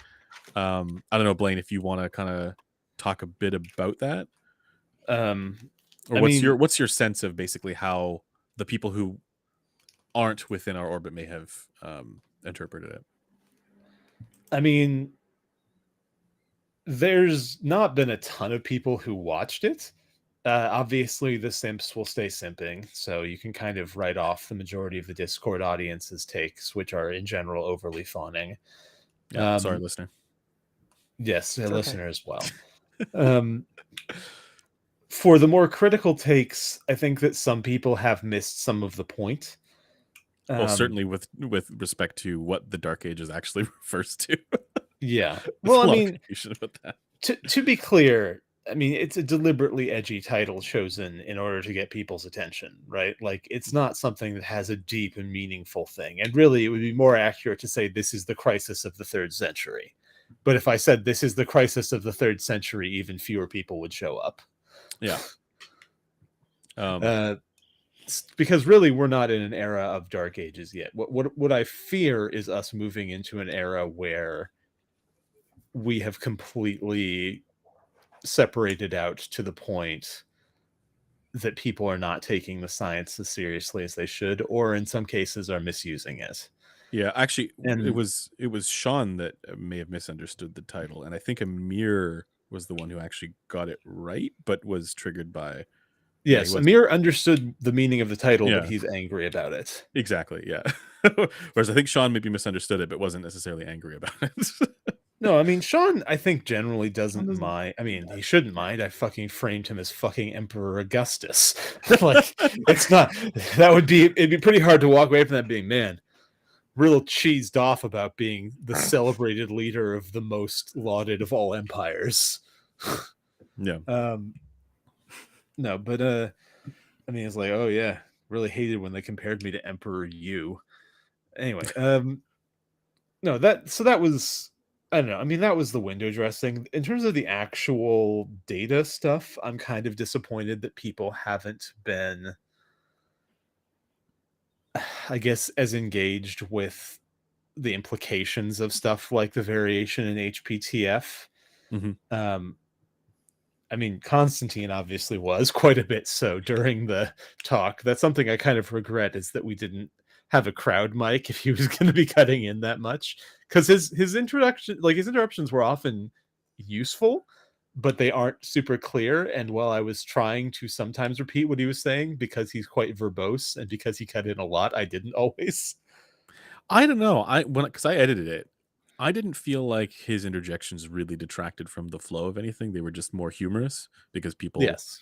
you know, found it funny. He did make some interesting points about how the things that you were talking about in that presentation, a lot of well, I don't know about a lot, but some major brands are actually testing for some of these things, like Bose, and I can't remember what else he referenced, but it does go to show that like there's sort of like there's the public side of what people understand about, like, the science behind headphones and all that, but then there is also like an engineering side where people are a bit more aware of this. The interesting thing about that is that like that doesn't apply to the more audiophile brands necessarily. Like I've spoken to a lot of engineers who have no idea, like this is totally new information to them. Yes. Even Well, well because respected this ones. isn't a serious industry. Yeah, Yes. yeah. That is And it that was is the actual answer. encouraging that there were engineers in the audience. Like Dimitri was there. And so people, Yeah, and I mean, it hell, we is had a encouraging. Grado in the audience Yeah, in Dallas. That yeah. was So interesting. yeah, I can imagine. But anyway, so having spoken to a lot of people who are in the engineering on the engineering side of the more audiophile side of things, even for larger companies, I'm not going to say who. Um, this was What is stuff the that, Zoomer term? Spill the tea. yeah, no, this was information that was challenging to get people to uh accept or internalize and consider what it means, because they were so used to understanding things from that older paradigm, right? So in my mind, I mean, there is something incredibly useful about that concept being more widely understood, um in our space, because it's people, it's not just that there's the Roman Empire paradigm, it's that like people's thinking is so entrenched in that that it actively yields worse products because it's borne out in the product design. Yeah, I mean, it's frankly, I think part of the problem is that headphones are still an industry that hasn't been as big as it has for very long. Like, we really exploded over the last 20 years. Mhm. I mean, really, so we're in a situation where there's a lot of companies that either grew quite quickly, or the companies that didn't are very set in their ways. So there's in general, there's a lot of things to learn. And frankly, it's been, even in the era of well-selling headphones, it's really only been these last 10, 15 years that people have been devoting the level of truly unhealthy personal attention to these topics that we are. And it's only really in the last like 5 that I think sort of more scientific understanding has become more, I'd say, mainstream within the community, to be honest. So it's something which I think is going to, accelerate. And whilst there's definitely some different pockets of people with quite strong views on how certain things should be or how things are, hopefully over time, actual progress is still going to be made at a much faster pace than it has in the past. Because I think generally, I expect more it to get people much worse. Well, I think it's going to be worse in some areas, but I think generally speaking, more people having access to and engaging with objective data, even if it's imperfect, is still a very good thing. My concern is that I think that we are seeing the rise of ill-informed, I mean, we've Yeah. seen really, like, that was one of the big things I was making the point of. We've seen the rise of ill-informed measure baiting. Yeah. Like, we may be at the zenith of that, frankly. And it's, I mean, the number of people I've seen who really would kind of like the world to be chi-fi-ified in terms of how with tri-fi IEMs, it's just new target curve of the week. But they'd love that for everything is really disturbing to me. Because really, like that, it's part and parcel with like reviewer targets.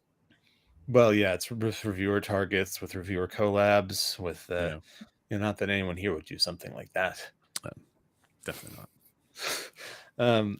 No, but it's, I'm really hopeful that we don't, in embracing the science that we have now, become stupid about potential other variables, like, because it there's does a tendency to does over extrapolate. Yeah, especially if people are still evaluating or considering data like headphone performance data along erroneous line, like but basically like the mistake is getting entrenched, right, or crystallized, and Yeah. that's because that's just now how people are engaging with this, and rather than considering some of the more I don't know, what would The you call unknown unknowns. well but Blaine, I Rumsfeld mean, I matrix. like what you said about like how like it you know, the framing of it as the Dark Ages, I think, is a good it's a good corollary to that. Because There's actually this is something I probably should, I mean, like, there's this, I guess it's spicy, like, this isn't something that should start any drama with Amir, but while I was talking to Amir about this, I realized that there's another thing that I hadn't really been talking about, but which is an outcome that I really don't like as a scenario, which is that when I'm like, hey, the predictive power of our current measurements and etc. is limited, his response was just like, oh yeah, well, we can only get X percentage of the way there. You know, like, headphone reviews will always have this error factor in measurements. And I really don't like that as a conclusion either, because we can get better in the prediction of what people will like. Like, I really don't like this idea that because there are limitations, we just have to say, oh, it will never be better than it is now. We can't keep improving how precisely we can predict how something will be perceived. So we just throw up our hands and give up. Yeah, or just say, oh, well, you know, stick with what we have. Because that really does seem to me, I mean, that is actually unironically quite Dark Ages. That's saying, okay, well, like, in a literal sense of, oh, well, this was what the Romans figured out, and so that's what we'll just keep doing. Let's not bother with Arabic numerals. Well, Roman numerals are good enough. Yeah, I'm not sure I'd go so far as to accuse Amir of that. But no, it's one of those things where it's sort of funny to me because we always sort of stereotype him as being the most triumphalist about the potential of objective data. But I actually think in that respect, he's far too willing to concede defeat. Like, objective data can do a lot more to predict what people are going to like and dislike in headphones and in speakers. And we should keep pushing those fields forward. Like, Metal always jokes that he wants to see the end of subjective reviews. Yeah. And I don't really think that that's likely. Whether or not I might like it. But even if we can't do that, we can still make meaningful strides in being able to say, this is indicative of this for, you know, people under these conditions, instead of just saying, okay, well, we have 70% of it with headphone FR. Okay, so Watashi Kininarimasu says, not very scientific of Amir. I don't think that's true. It's just a question of ambition, and I find it to be a very unambitious view of what objective prediction can be. Yep, I think that we should have more ambition. Yep, I think that's reasonable. Was there anything that's sort of and I just sort of asked this before, but like, were any of the takeaways surprising to you from your talk, from the ones that you'd sort of seen? Well, I mean, I shouldn't be surprised by this, but I kind of was surprised by how many people were just like, I always knew that I couldn't learn anything from measurements, which is clearly not what any of it is about. That's something that was pretty much inevitable, frankly. But they're reading the our own conclusions into that. Similarly, Yeah, I mean, to, there. sound I quality. mean, Yeah, I mean, even people in the room were Yeah. having that conclusion, which Yeah. was well, yes. unfortunate. It was So It's with defeatist in a different way. yeah, no, I mean, there's well, and in kind of a similar way, like the people who are saying because you've identified new variables, these things will never be like identifiable or quantifiable is really high. And it's very weird to me how many people are just willing to say, because you've identified a problem, this is just going to be forever unknown. It'd be like if we said, okay, so this ocean is too large to sail across without a ship that can carry X amount of supplies. And there's like, well, guess there's nothing beyond that. I was just going to make that analogy. Yeah, it's And like there or are like we certain have things all of even this on research into speakers, and we can fairly well predict how people will prefer them, but we don't have and we could similar get better research with for that too. headphones. Oh yeah, well, we totally could, but there is a what, like a what related if element of this. Sean just took that answer and was like, well, I guess we don't know about That's it, yeah. headphones. Oh well. No, but like we have made. I mean, this is not to do with what Blaine was saying in his talk, but like there absolutely is a sense in which even in the last several years we've progressed with better understanding of like for example with IEMs on the 5 and 2.8 versus the 711, and that the question of like DD bass versus BA bass, like that's something that has. It's now easier to predict than it was before, because before you had less accurate bass from the measurements with the 711 couplers. Yeah. So it's like if we are satisfied with whatever percentage, I don't know, I can't remember what it was that he said. He said like 80%. I can't remember what it was. Are you talking about the R value? No, sorry. I'm saying if we're satisfied with whatever percentage of the way there we can get with headphone with measurements, as far as predicting, and we sort of rest on our laurels there, we miss things that people do care about, like bass level in IEMs. and frankly, and this is something that really sticks in my craw, we let a lot of bad manufacturing practice and design practice slide if we do that. Yep. Like if people had just gone with, oh, well, speakers that have axially flat frequency responses are generally preferred, and left it at that, then people would think that ATCs were good speakers. And yes, I am going to throw that particular Molotov cocktail. No, but I mean, like the thing is, as we advance, the tolerances for what good engineering is shrink, and that's good, right? Like that's how we progress from an era of luck of the goddamn draw based on what's in the store when you fucking go and demo it, or based on whose opinions you trust, to products in general getting better. Mm-hmm. And one thing that I would want to, I'm not sure how willing you guys would be to say this, but like, I think a measure of evaluation for these products would be something, it could be or include something like how consistent is this from head to head, right? And a headphone that, you could say this headphone is better than this other headphone because it is more likely to correlate, with perception. Well, I mean, that's what we say for speakers, right? Yeah. Like, me as well. So, I mean, that's in that sense, I guess I'm more of the classic so-called objectivist, which is that I want to quantify the errors that manufacturers are making and hold them to account on that basis. You subjectivist, you. No objective, yeah. So, I mean, it's here we get into the eternal memes of those words. But in that respect, I really am always surprised when people are so willing to concede. Like we've won so much so far with data. Why can't we just keep winning until we've stomped all the snake oil back into the ground where it belongs? Yep. It is annoying when people, I mean, like even going back to the blind test video that I did, like one of my frustrations with ASR is that I think it's a mix of what you said, Blaine, about being sort of too triumphant in the usefulness of the data that they do have, even if actually study doesn't support it, or being too willing to concede defeat. More so than the former, but like the reconstruction filter thing, where it's not to do with headphones, but there's clear measured differences. It's not a case of like, oh, is this fuse doing something that we haven't been able to measure? There's a clear difference, and certain people say that there is an audible difference, but then there's the proclamation that it's not audible, without evidence to substantiate it. And not even that, but like when I tried to have a conversation on ASR to set up a test and saying, please give me controls, give me things to include so that, the test can actually be worthwhile. And there were a shocking number of people saying, why are you even bothering doing this? You should just not waste your time.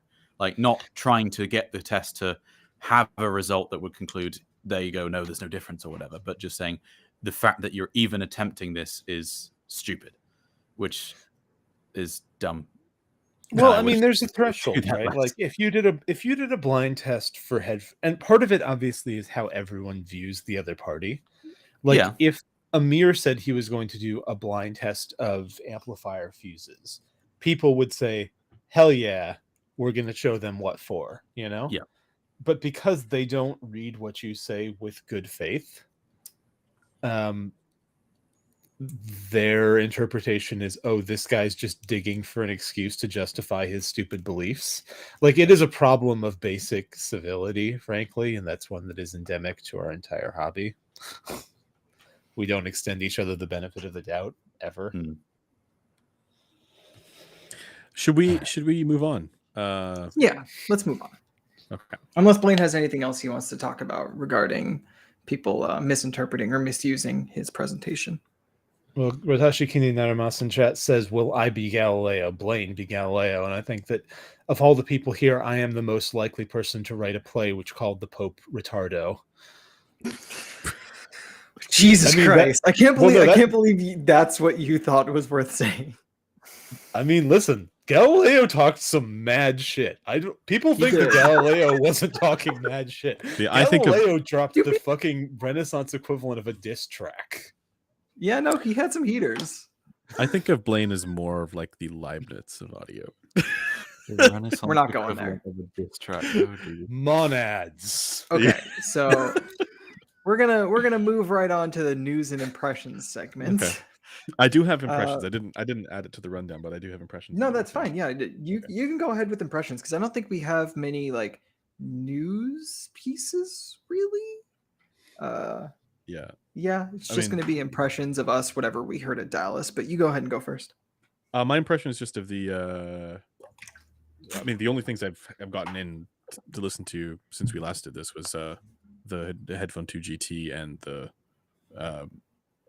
this I'm going to give impressions of now, which is the Audio Origin. Yeah, go. This IEM right here. These, yeah. So you can focus on it. Anyway, ergonomics, they're huge, monstrous. They're not massively uncomfortable, but I do notice them in my ears more than I notice other IEMs that I find more comfortable. The cable is also kind of stiff and kind of heavy, kind of springy. It doesn't feel like unergonomic or like, horrible to use, but it is something like it's got some girth to it. And yeah, I mean, it is a bit on the side. Bit on the what side? Bit on the like. Well, actually, tangly is maybe the wrong word. It's kind of almost like rubbery, if that makes sense. Almost rubbery. So depending on, like, to me that's like not really like a good or bad. It's like, okay, do you want your cable to feel like that? I don't personally, but maybe somebody does. The sound. Okay, so this is as you also acknowledged, Griffin. Very similar to what they did with the Oracle Mark III for the mids and for the treble. It is different in a couple spots and better in a couple spots because the Oracle Mark III was just not as good as the Mark I, in my opinion. But the Origin is, oh, by the way, this one I think is like, it's like $1,100 or something, $1,200. Oh my God, is it really? I think so. So for the mids and for the treble, it is, let's say, $850. somewhat. It's eight. Oh, sorry, Canadian. So that's not real money. It's not real money. So it is quite new meta in that sense. But in the mid range. Yeah, exactly. And like it does it has a bit of excess 6 kilohertz for me. Also on the graph it measures like that, but for me that's what I reduce on it with EQ. 6 kilohertz. Well, actually, I don't know if it's exactly 6 kilohertz, but it's around 6 kilohertz. I prefer the upper treble. I actually prefer the overall treble balance of this compared to the Oracle Mark III by a considerable amount, even though they measure similarly. So where the upper treble balance is, how I actually find that So any forwardness in the lower treble is sufficiently masked by the mid and upper treble, which is nice. Whereas on the Oracle, I think it was not as masked, so it came across a bit more strident there. But yeah, for the ear gain, like this overall balance is very similar to JM1 with filters. So it's not shouty at all. It sounds sufficiently natural for its mid-range. Really pleasant overall for that. But here's where things get weird. This has a bone conduction driver in it. Seemingly, I don't like. I was going to say seemingly for no reason. Maybe there is a reason. I don't know what the reason is for the bone conduction driver. So it shows up in the measurements as a peak at around like 250 hertz, like a really strong resonance there. But if you do a manual sweep, like a tone gen sweep, that's not audible at all. At least for me, at least. So I'm suspecting that's what's going on there. That's where they put in a bone conduction driver. And then the bass is absolute balls to the walls giga bass on this. So the broadest description I could give is like a slightly better Oracle Mark III with giga bass. The bass quality on this, I like it better than what you get on the some of their isobaric designs. So I think there's actually single dynamic driver in the bass. And the overall like shape of the bass rise is more to my taste. Like it doesn't sound as kind of like, poofy as some of the other, bass excess bass kind of IEMs are. But the problem here is that there's too much 100 to 150 hertz. Like that range, it makes it so that if I'm I was listening to Neobliviscars recently, and there's the bass on that, like the bass guitar, comes across with this on this IM with this overbearing kind of kind of woolly sound to it, even though there is still really good thump and texture to the rest of the bass. So it's too forward in that 100 to 150 hertz range, and kind of obscures. I mean, we talked about this before, but with new meta tunings, the companies just haven't gotten the bass right, and this is another example of that, where it's doing the bass rise is too high up in frequency, and also it's just too much in level. So despite the fact that the bass quality here does sound better than what you get again on like for me at least on the Hype series, it's not the bass profile that I personally enjoy, and not the right bass profile in my opinion for this type of tuning. So yeah, I can see people liking it, but to me, it's a step down from more balanced new meta tunings like what you get with the Dusk DSP or what else? Megafests. What else? I'd say the bass quality is better on this than on the DaVinci. So there's that. But yeah, not one that, like, unless you're into Gigabass, I probably wouldn't recommend this. If you are into Gigabass, I would recommend trying it. So that's what I think about that. It's kind of actually, okay, maybe a better description would be like, it's kind of like the Hype 4 a little bit with less insane upper treble and way more bass. So that's what I think of it. Okay. And that's it. Comparison to KE4, I actually like this better than KE4. Just the bass is, I have to EQ the bass down and at around 1 to 200 hertz. And also the bone conduction thing, I don't know why. I don't know why. Didn't you say there was another thing you wanted to give impressions of? That's the only, well, I mean, I could give impressions of the Headphone 2 GT, but I've already talked about that. So. Oh, okay. But you didn't use it in Southern Italy, so was it really a grand tour? Yeah. Okay. Well, Cameron, Blaine, do you guys have anything you guys heard at CanJam Dallas that was interesting? I didn't, again, hear all that much at CanJam. I've got a Headphone 2 GT in at the moment, which Douglas and I are doing a review on next week. So you'll see that soon. So I won't say too much. I think my summary of it would be that stock, I like it more than the Headphone 2, but I feel that with some pretty simple EQ, the Headphone 2 is better than the Headphone 2 GT. So it kind of depends on whether you're happy to use EQ or not. But we'll go more into that in the actual video itself. But they have made some nice changes. It's funny because I kind of had the opposite sense with the Headphone 2 GT, because I had a real hard time getting, like, how it measured on the rig did not predict how it measured on my head in the treble at all.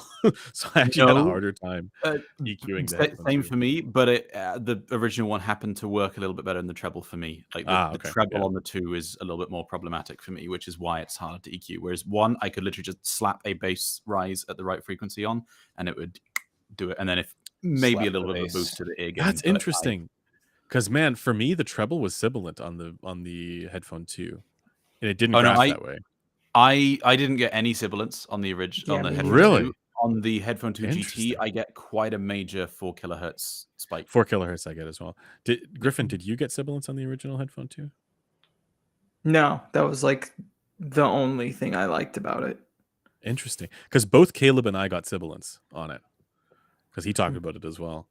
But I mean, it kind of stands to reason just based on the nature of how that driver works. Like, you know, with a planar driver where it's a planar waveform and it's going to be a little bit more resistant to both positional variation and HPTF effects. Whereas this AMT, it's not producing, you know, exactly the same frequency magnitude at all points on the driver. Like the folds vary as you go across it, and the damping is asymmetrical. And it's a small sealed volume. So both HPTF effects and positional variations are probably going to be pretty significant on it, I'd imagine. So it doesn't surprise me that impressions are going to vary. I haven't spoken to Douglas about what he thinks of it yet. I'm curious to get his I don't think he likes it as much. Well, I think he likes it better. I think it's probably similar to you. Likes it better than the original. Okay. But not his favorite. Like, yeah, if you don't want to use EQ, I prefer the Headphone 2 GT. If you are happy to just add a bass shelf, I definitely prefer the Headphone 2 for me anyway. The treble in particular just worked a lot nicer. And the Headphone 2 GT, even though it's got more bass, it's quite mid-bass focused. And so it doesn't quite do it in the same way for me. Other thing I've got in, which is a bit of source gear, is the Lave HP2A amplifier, which is interesting. And for just a bit of transparency, I've done some consulting with Lave, so I've had some input on this. But it's cool. And Blaine, I know, is going to die in his seat a little bit because it can do 60 volts output, whereas most headphone amps will do either 10 or 20. If you have a Modhouse Tungsten, it is genuinely the best amp for those headphones. For other headphones, maybe not. But for the Modhouse Tungsten, which do actually need ridiculous voltages, particularly if you either listen loud or put a bass boost on them, it's the best headphone amp for those. For the Tungsten, yes, the sensitivity, as I recall it, is 76 dB for 1 milliwatt, right? I can't remember what the specs are, but I have been able to push 40 volts through them easily. You're listening too loud. At bass frequency, like not in the treble, whatever. Okay, you're still listening very loud. Yes, yeah. No, I don't listen at that level usually. I don't do that. But there are people that listen louder and go, oh, well, you know, I'm getting soft bass on them, or I'm, you know, it's not able to turn them up enough, because some people do listen too loud. Which actually, okay, I'll mention something in a sec, but for people that listen louder or want to put a bass shelf on them, you do actually need, in many cases, more than what most headphone amps can output. Even if it's 10 watts at 32 ohms or whatever, if it can only do 20 volts, doesn't really matter for those headphones. So if you get something which will do 40 or 60, it actually does help. In terms of listening loud, though, one of the things that I always am shocked by whenever I go to a CanJam is just how insanely loud some people listen. I like, if everyone in a busy event hall suddenly turns their head to say, what the hell is that noise? And you're listening to headphones on the other side of that hall, you may be listening too loud.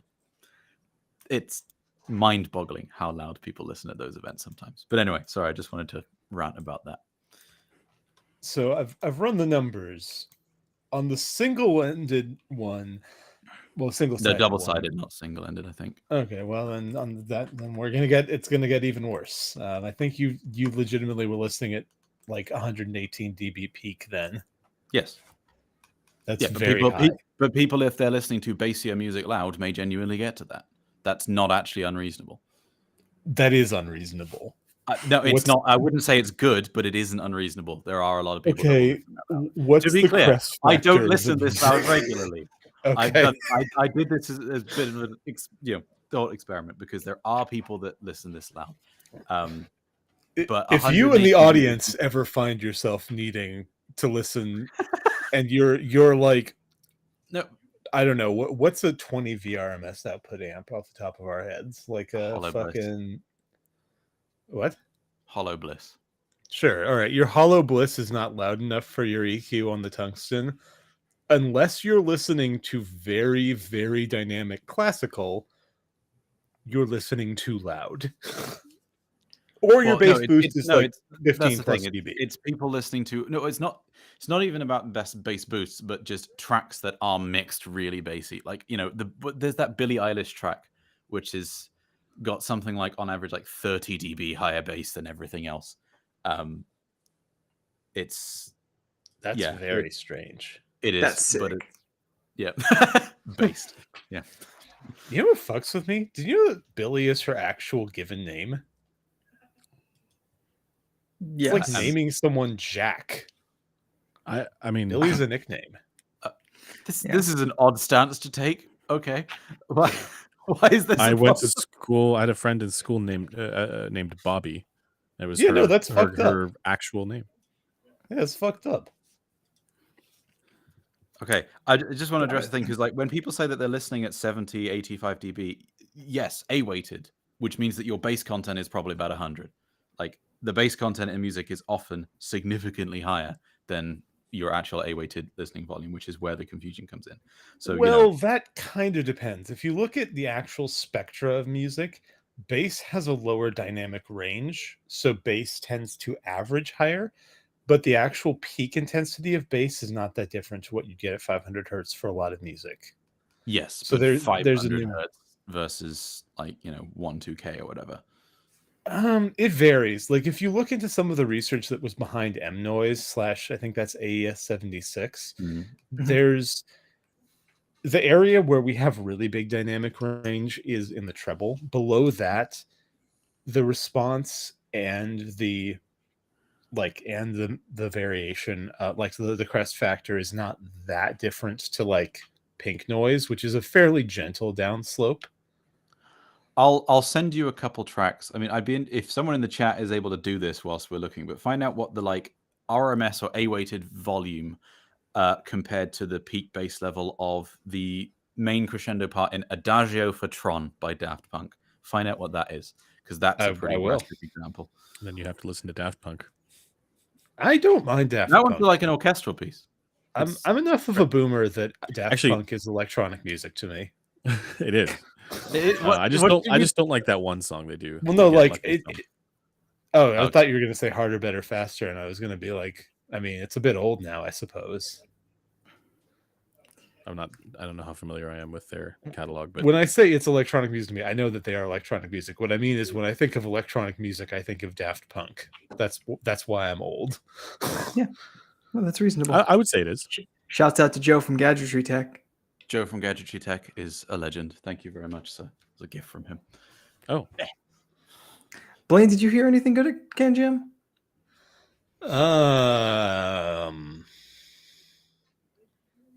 I mean, define good.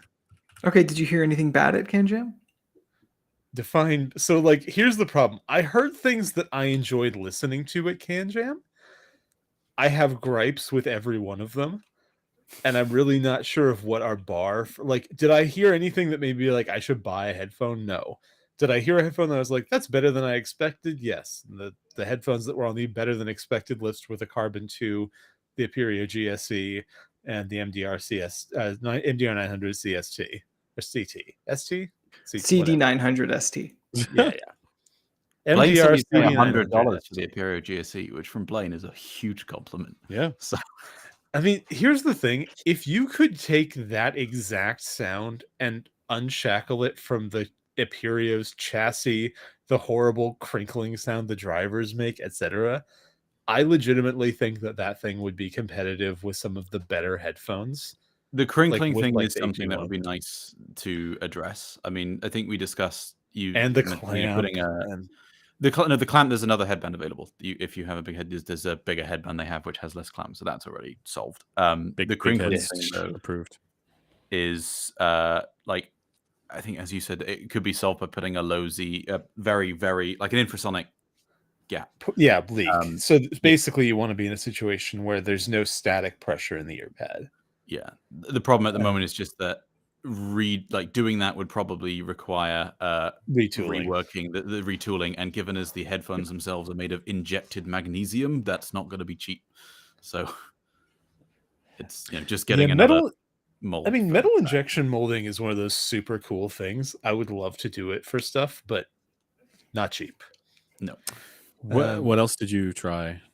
I mean, instead, I tried this 8900 ST, which was actually surprisingly non-terrible in the mids. It was basically a mids only headphone. Definitely didn't couple on my head, and the treble was rolled off as hell.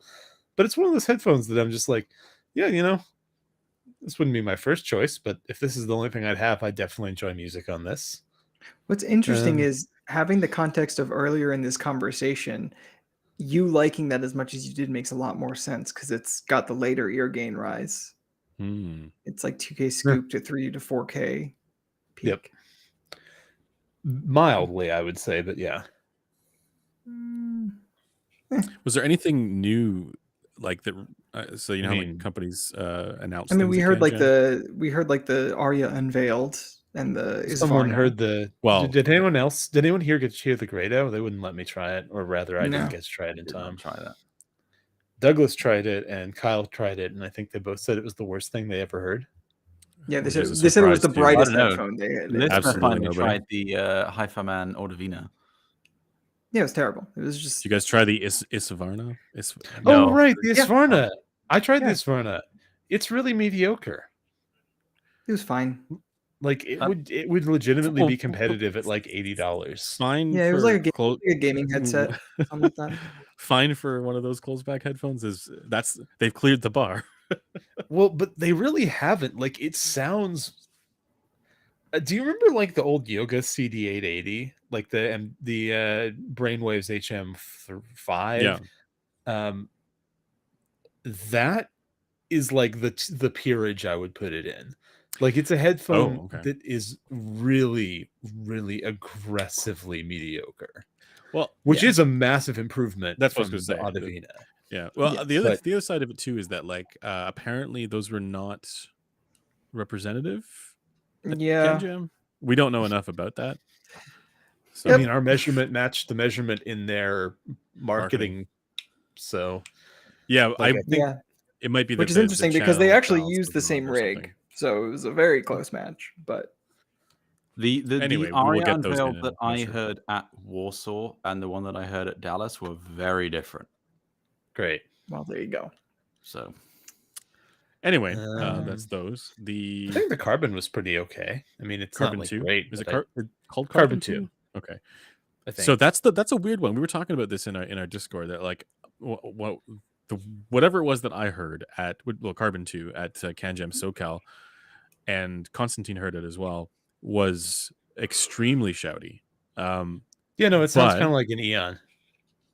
No, Eon was way better. For shout, like not like Eon had way more like treble, right? The Carbon that we heard was shouty and dark.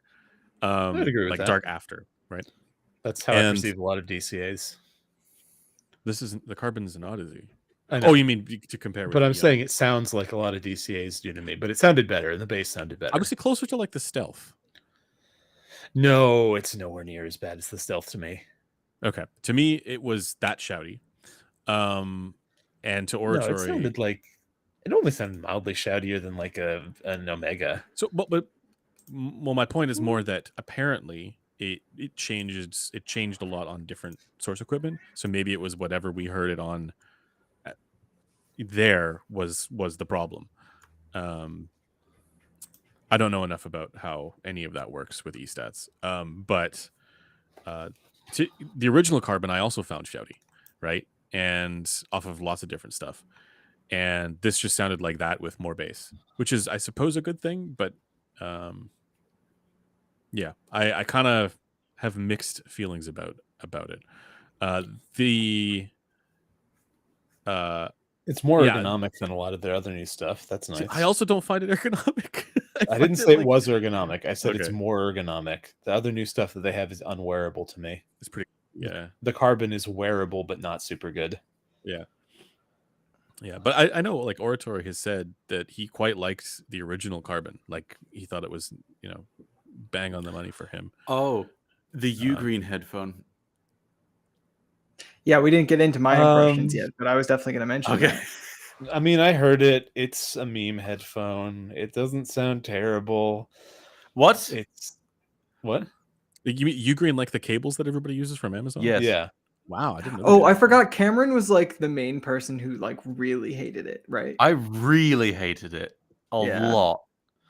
I mean, it's shouty, and the bass is really, really, really bad. I think that. Did for you guys 30 both hear it bucks- on the bass preset or the jazz preset? Yeah, I heard The both. jazz. I was like, because they told me that like the first one, which was the more still crazy bass, but like more bass light one. I was like, this is the not crazy bass preset. Yeah, no, the And it's bass. just The bass makes that actually kind of unlistenable to me, to be honest. Was the Skedrophone there? no. I do not think the Sked phone was there. Okay, it's too bad. Also, how did he fucking miss that opportunity? The Sked phone. He should have called it. Yeah. Well, we can all call it. That's what it is now, right? Was there called anything it, else you guys Sorry, heard Sketcher. before I get into mine? Go for it. We do have to. We're running out of Hey, time. bud. Here, just so you know. It's a No, meme bud. headphone, not that there's anything wrong with that. I mean, you So would be I'm only gonna- motivated to say that. Next stream, I'm I'm only going to gonna wear my be- GoldenSound headphones. I'm only going to talk about two things. One of them Okay. is one of the ones I heard at the show. It was the Focala Juris. I still think that thing is underhyped. I know that like Doug like had some crazy treble thing happen with that headphone that happens because of the clamp. Apparently, when it clamps more, you get like way more upper mids and treble. No, So, it's the opposite. When it it's clamps the more, opposite? it kills the. Yeah. Oh, interesting. Okay. Well, I didn't have any such trouble issues. I found it to be one of the most normal sounding headphones in the show, if not the most normal. I also didn't really have the issue with the ear gain shift. It was maybe there a little bit, but most closebacks, I have an issue with like excess 2 kilohertz, not excess like 3 kilohertz.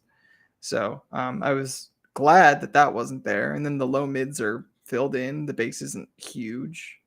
The upper trebles, reasonable. I think it's probably on the dark side for most people, but it's good for me.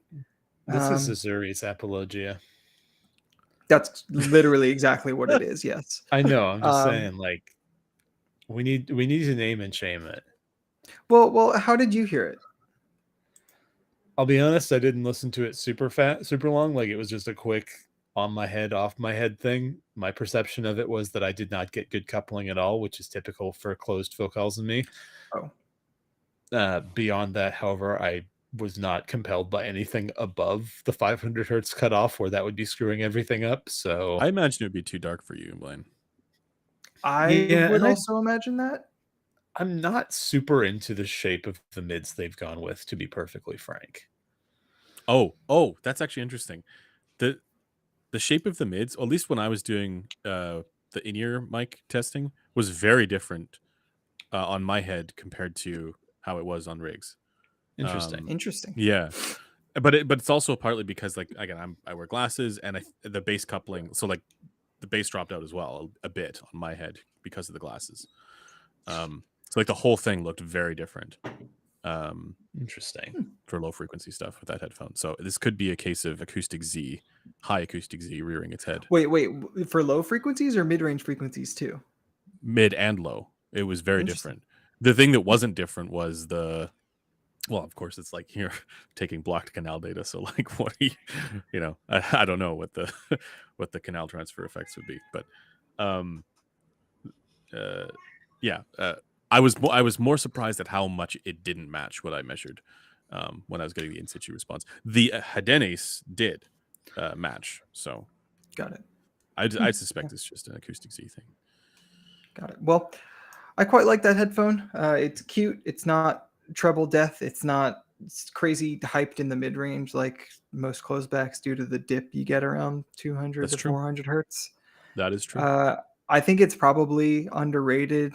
It's still a closed back, so take that however you will, but it's probably the one I would choose to take over basically any modern production closed back. Yeah, and then the second thing is I pulled out the this is one of yours that I've had for a while, but I pulled this out again, the MDR MV1, which is Sony's $399 open back.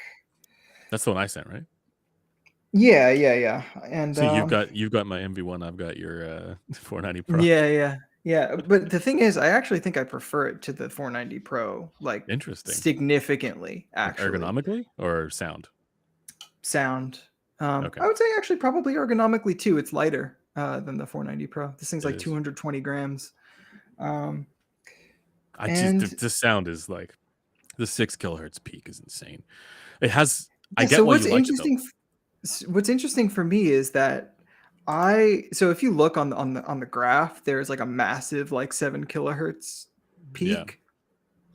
Not there at all. I have a dip on my head with this, and from the reason I pulled this out is because when I looked at all of the on-head results for the HD 800S and the HD 650 from the Hotubs database, it looks like that notch just kind of exists in that like vague region between like 6.5 kilohertz to 9 kilohertz. A lot of people get a dip with headphones, and I looked into like other data sets of blocked canal measurements, and that naturally leads you to like the binaural audio sphere, because that's where a lot of people are doing those kinds of measurements.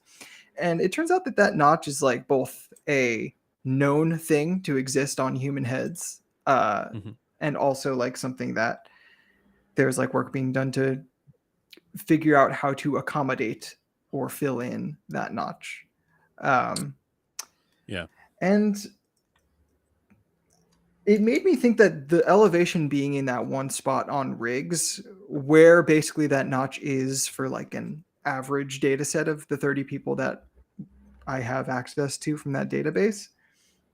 I don't know. I'm thinking they might have actually done some human measurements for this thing to try and figure out how to tune it. Because other than that one elevation, like if you literally just remove that 5 to 8 kilohertz range from the measurement, it looks fantastic. Oh, it's great. Looks really the rest good. of it's really good. Yeah. And I don't get that elevation. So I get a little bit of excess, like 13.5 kilohertz. And that's basically it. Other than that, it's just like a very bassy, but the ear gain's there, well extended, comfortable open back headphone that I think is actually very well built and is not that expensive. So the ergonomics and the build are incredible on that thing. I think in terms of, but it still feels like a very like plastic lightweight headphone. But it's not plastic. That's metal. Yeah, I know. So parts of it are plastic. Like the yoke arm is plastic, but the cups are not. Yeah. But yeah, I think this is kind of an underrated headphone. And like even though it's like still a little bit too bright for me and too bassy for me, like it's kind of like the 490 Pro, where it's kind of a banger in terms of build. It has a ton of bass extension. It's very open. And I think for like the 2024 audiophile, like it actually makes a lot of sense if you know like anything about EQ, or even if you think you know about frequency response and you have looked at a measurement of this and have been like, whoa, that's way too much treble. Don't make that conclusion before you listen to it, because that peak is just straight up not there for me. And I am a notoriously treble sensitive person. Yeah. I was gonna say, like, people in chat have asked about the FT1 Pro, which I don't think any of us have heard. Are we getting that? No. We probably should, because everyone's going to want that reviewed after how well FT1 no, did. Douglas. Oh, the Pro? I have asked them, but they haven't gotten back to me on that. Yes, I heard on this AliExpress. one. It was bad. Unfortunately. Oh, the FT1 Pro?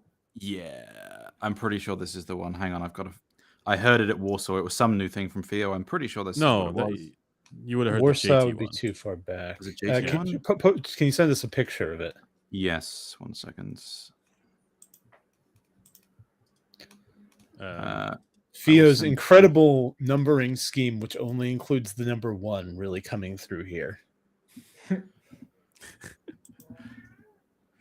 Actually, that's not true. They have the FT5.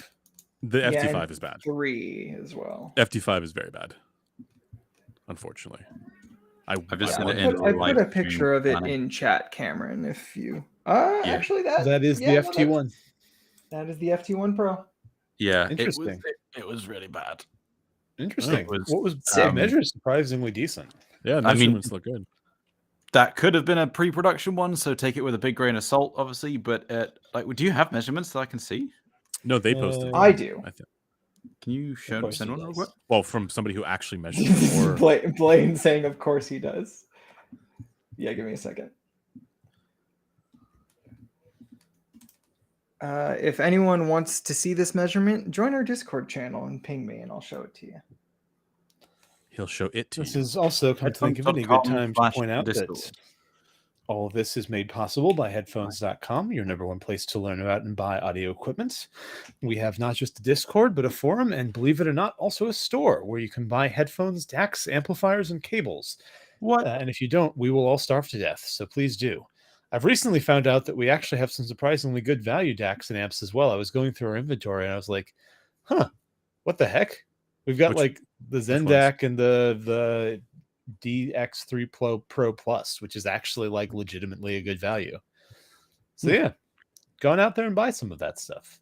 Keep us fed, or don't, and we'll just starve in front of Cameron, you. the first one is 8 decibel slope, and then the second one is preference bounds with 10 decibel slope. Oh, Oh, yeah. That it sounded a lot darker to me. I mean, the main issue there is the scoop Oh, at around based 1.5. based question mark? Wait, what? It sounded significantly darker than that measurement shows. Because it measures okay apart from that 1.5 Yeah, to other 2K than the issue. scoop, Yeah. it seems a to measure typical, quite like, well on there. Looks like a hi-fi man, to be honest. Yeah. Well, it looks like, if you- significantly darker than a hi-fi man. Which, Yeah. If you took that and then sort of just like downsloped from about 3K, that's kind of what it sounded like to me, which left it with that scoop in place, because that was definitely there, Mm. sounding very, very mid-rangey and not much treble. Okay. Interesting. did you So like the I- AR5000? Yes. Although I only heard it with like binaural tracks, so Oh, because I remember Oh, at that's Munich cheating. yeah, They had were at cheating their a little booth. bit, but Yeah. Wow, it sounds amazing. So It's binaural. I kind of I asked because it kind of looks like that. Okay, yeah, no, that sounded very different, and I like that a lot more. But again, that was like all binaural tracks, so I need to hear that Mm. again on Mm. normal music before I can really give proper impressions there. Someone in chat says, "Why don't we show the FR? Because it's hard enough making Well, the title cards yeah. and slides and all that stuff for." We could. The other side of it too, though, is this is their. Oh, it's a forum. Hold on. This is your source So- for this is random forum user. That's the reason. So it was posted by a random guy on a forum. I did correlate it to their marketing measurement, and it Yeah. is confirmed on the same rig. It's the same headphone, but I'd want to wait until we get it in before we say this is what it that is my instinct as That well. is a Yes. base take. Go to headphones.com/discord and we'll post it in there so you guys can see. But discord.gg/headphones also. yeah, both of is, those will work. All right. Shall What we? have you guys been listening to recently? Let's go ahead and get into that. I gotta find the link to the thing, but you For guys me, can it's go been ahead. Christ. shitty, weird black metal. Neobliviscaris, but only the most recent album. It's Okay. I started listening to it as because the meme is it's metal with a violin, and then I started to like it a lot, and I realized this is really really good. So yeah, that's I think I sent one of the tracks to Griffin, and it's because it sound like it has the like sort of typical kind of like black metal tropes, with better recording quality than most of it, but That's its central trope. I'm just gonna change yeah, that. it's kind of, but Oh, well, don't no, forget- but their version of that is to make it be like a violin, right? To have that kind of howling element, right? But they have like weird, like bluesy kind of stuff in it too. Like it's at least the track that I sent you, Griff. I'm not sure you listened to it, but like it's if you only listen to like 3/4 of it, you'd be like, wow, this is like a really cool blues track, and then suddenly the black metal kicks in. Got it. Yeah, I do recommend listening to that. The track is I don't have it pulled up here, but yeah, the band is called Ne Obliviscaris, and the album is called Exil. I'm just typing it in chat. Why is am I moving at like 2 FPS for you guys? No, but you are low bit rate for us. Okay. Oh, it's fixed now. It looks like. No, you look fine. Yeah. The other stuff I'm listening to is just more of the same jazz stuff that I usually do. I recently made some tweaks to my speaker setup. How about 2 DACs? Like you know how Zeus did the stereo DAC thing a while ago, which was a little silly. I was gonna say, are you mono-blocking DACs? No, I'm basically what I've done is I've got a Motu 8D, which is a USB to AES SPDIF router, effectively. So I've got that acting as an AES splitter, so it's showing up as like a 8-channel DAC to the PC, and then I've got the Hollow May running through a preamplifier, the main speakers, and then a Hollow Cyan 2 running through another preamplifier, the subwoofers. And then I've done a DSP crossover with audio lens and room correction. And I've been going down a bass rabbit hole for the last couple of days on that because, oh my God, I'm annoyed I didn't do that sooner. Stop spending money on fuses and cables and set up an active crossover because, Jesus Christ, it's a lot better. Hell yeah. The EOS method by Reed Willis. I'll put that in chat. Reed Willis is a really interesting artist. He started playing piano when he was like 8 or something. He went to school and then university for music production. He's a certified slam engineer, and all of his stuff is fantastic. I'm going to put 2 particular tracks on in chat. Reed Willis, here we go. And I think I've mentioned this one before. This one's kind of like more, it's got a lot of violins and strings and stuff, and then some really electronic stuff. And actually, if you just want ridiculous slam, this one, Dog Baits Man by Reed Willis. Those 3 tracks I've been listening to a lot. I'm running like a dual deck thing, one just powering subwoofers. Also, the Arcane Season 2 soundtrack is really quite good. That's got a lot of good stuff on it. Woodkid. No spoilers. I haven't seen it yet. No spoilers. But if anyone hasn't watched Arcane, I am so annoyed that hating League of Legends put me off watching it for so long. Because ignore any connection to a video game, let alone League of Legends specifically, that it has in the name. Yeah, no, it's just good. It's just a excellent TV show. It is still valid to hate League of Legends, though. Oh yeah, no. Let's be clear. That's not true. It's Terrible. invalid to not hate League of Legends. Yes, but Arcane as a show, just on its own merit, is one of the best things I've watched in a long time, and visually absolutely stunning. And the soundtrack for season 2 is the soundtrack for season 2 is really good. Woodkid did a track called "To Ashes and Dust," and I've loved Woodkid stuff for a long time. If you want a couple other good Woodkid tracks, Goliath by Woodkid, and oh god, what's the? Hang on, I've got to find a particular. Doug just showed me Woodkid in SoCal. What style of music is it? It's hard to describe. It's like a cinematic electronic. Not jazz? Okay, I don't care. No, kind of a good way to put it. Yeah. You'll probably have heard the song "Run Boy Run" by Woodkid. That's like his probably most well-known one. Okay. But what's it called? "Reactor" by Woodkid. That's another really good one to listen to as well. But yeah, his stuff's fantastic. And "Sucker" on the Arcane Season 2 soundtrack is very good. I've been listening to that. And then I've also just when chilling out a little bit more, "Funky Stuff" by Jiro Inagaki. That's fantastic. Still jealous of that CD. Yeah. Thank you very much to Tim from Kitsune Hi-Fi for sending me that. That was a present from him. It's hard to get that in the US and UK actually. So that was fun. I'm jealous. Yep. Nice. I like that you can see our views drop as we talk about music. Yeah, I was going to say. People don't care. People know what they're listen, here listen for. to the It's gear, not the music. Yeah. Blaine, do you have anything you want to recommend?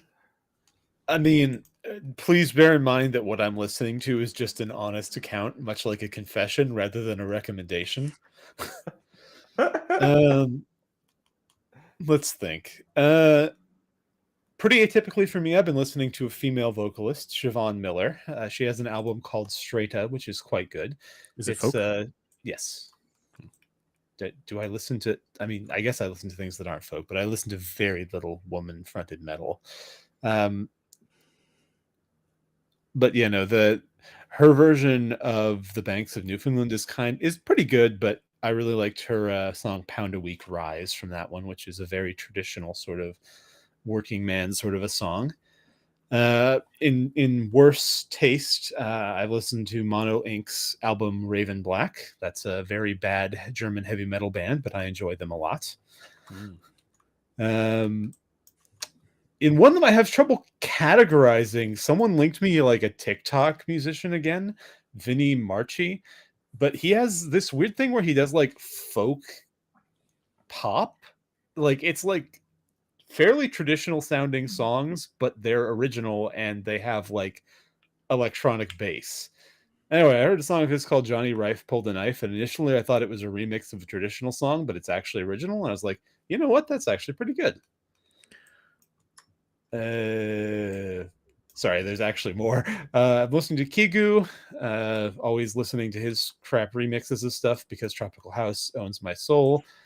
Listen to more Hamatom, which is a German rock band. I'd actually recommend them if you like sort of rock metal crossover. And on the folk side again, The Trials of Cato's Hide and Hair is a surprisingly good English folk band. Oh, so we have the full discography of. Yeah, I appreciate you putting them all in chat too. Yeah.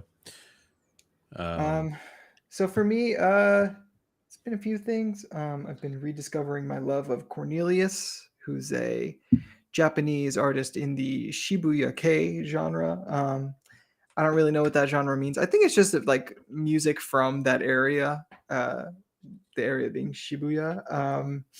He has an album called Point from 2001, which recently got remastered with a few remixes, and that is some of the best like headphone music ever made.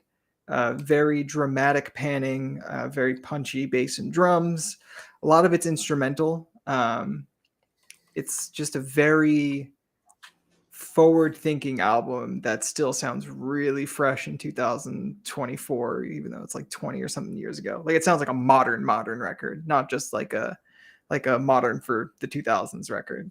And the reason I went back and revisited is because he came out with an album last year and I didn't even know it. It's called Dream in Dream. It's a lot more spacey, ambient, less about intensity and drums and stuff like that, but really, really good bass textures on this record. So if any of you are fiends for that, that's a good listen. And then I'm going to post a link. I don't know if this link will work, but that link is to a song called It's Changed by Lonnie Smith. Lonnie Smith is a older, like kind of jazz funk kind of musician. I actually think he might be a pastor. I actually think he might be a pastor now. But that one song has been a favorite for a long time. But I just found this video that's paired with it, and it pairs it with a bunch of like 90s Nickelodeon animations and like old commercials from the 90s and stuff like that. It's a very chill, relaxed song, and the video is very nostalgic. So for any of you that are around my age, I recommend watching that. But that's pretty much it in terms of music for me. Been listening to the new Tyler, the Creator, which is okay. Yeah. I've also been listening to some of the new PJ Morton.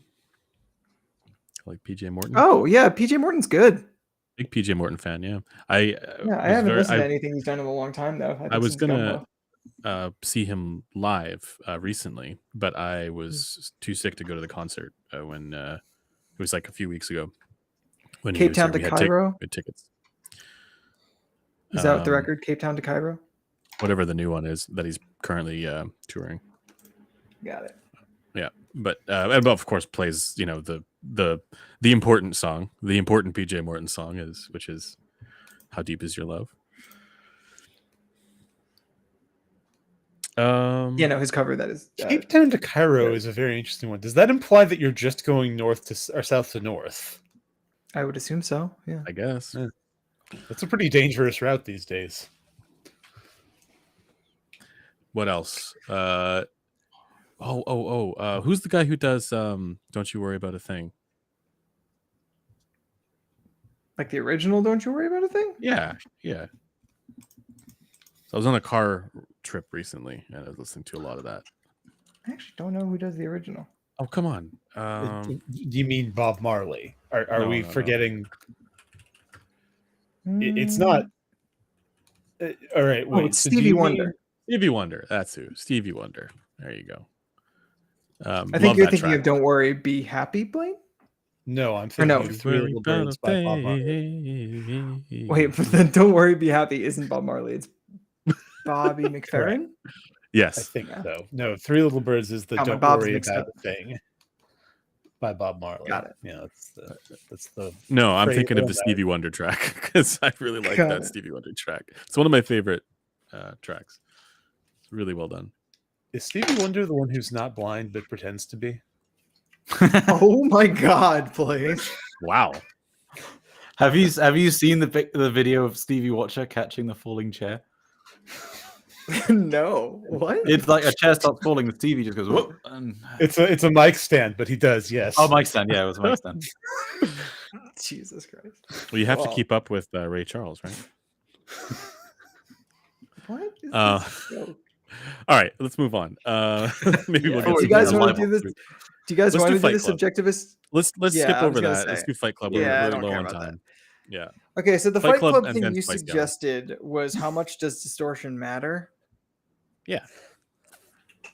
Well, I just figure we may have different opinions on this because I think Blaine and Griffin probably think that it matters very little, particularly when it comes to music. Is that fair? I mean, what devices are we talking about, and what levels are we talking about? Well, headphones and well, okay. Let's say typical listening. Let's say loud, right? Loud listening levels. And we're talking about elevated second and third order harmonic. Well, let's just say all harmonic distortion, because like we know obviously that like the higher order stuff is more perceptually relevant at lower volumes compared to the lower order stuff, right? So that's one thing. Like, does it matter in IEMs? I suppose is one potential question. The other potential question is, how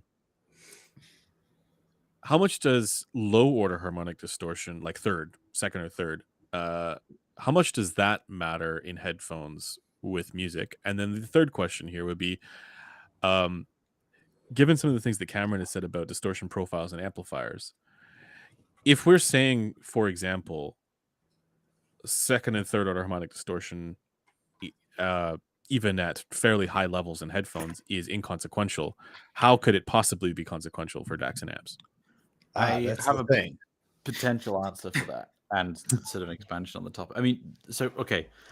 Personally, I don't really have much of an opinion on how much it matters in headphones for two reasons. One is it's just not really something that I've paid attention to when looking at, headphones and how I perceive them and then what the distortion profile is. And that's partly because of the second point, which is that there's not really many examples of a headphone where the frequency response is the same, but the distortion profile is different. Like the frequency response is just going to be the dominating factor for a headphone unless the distortion is ridiculously high.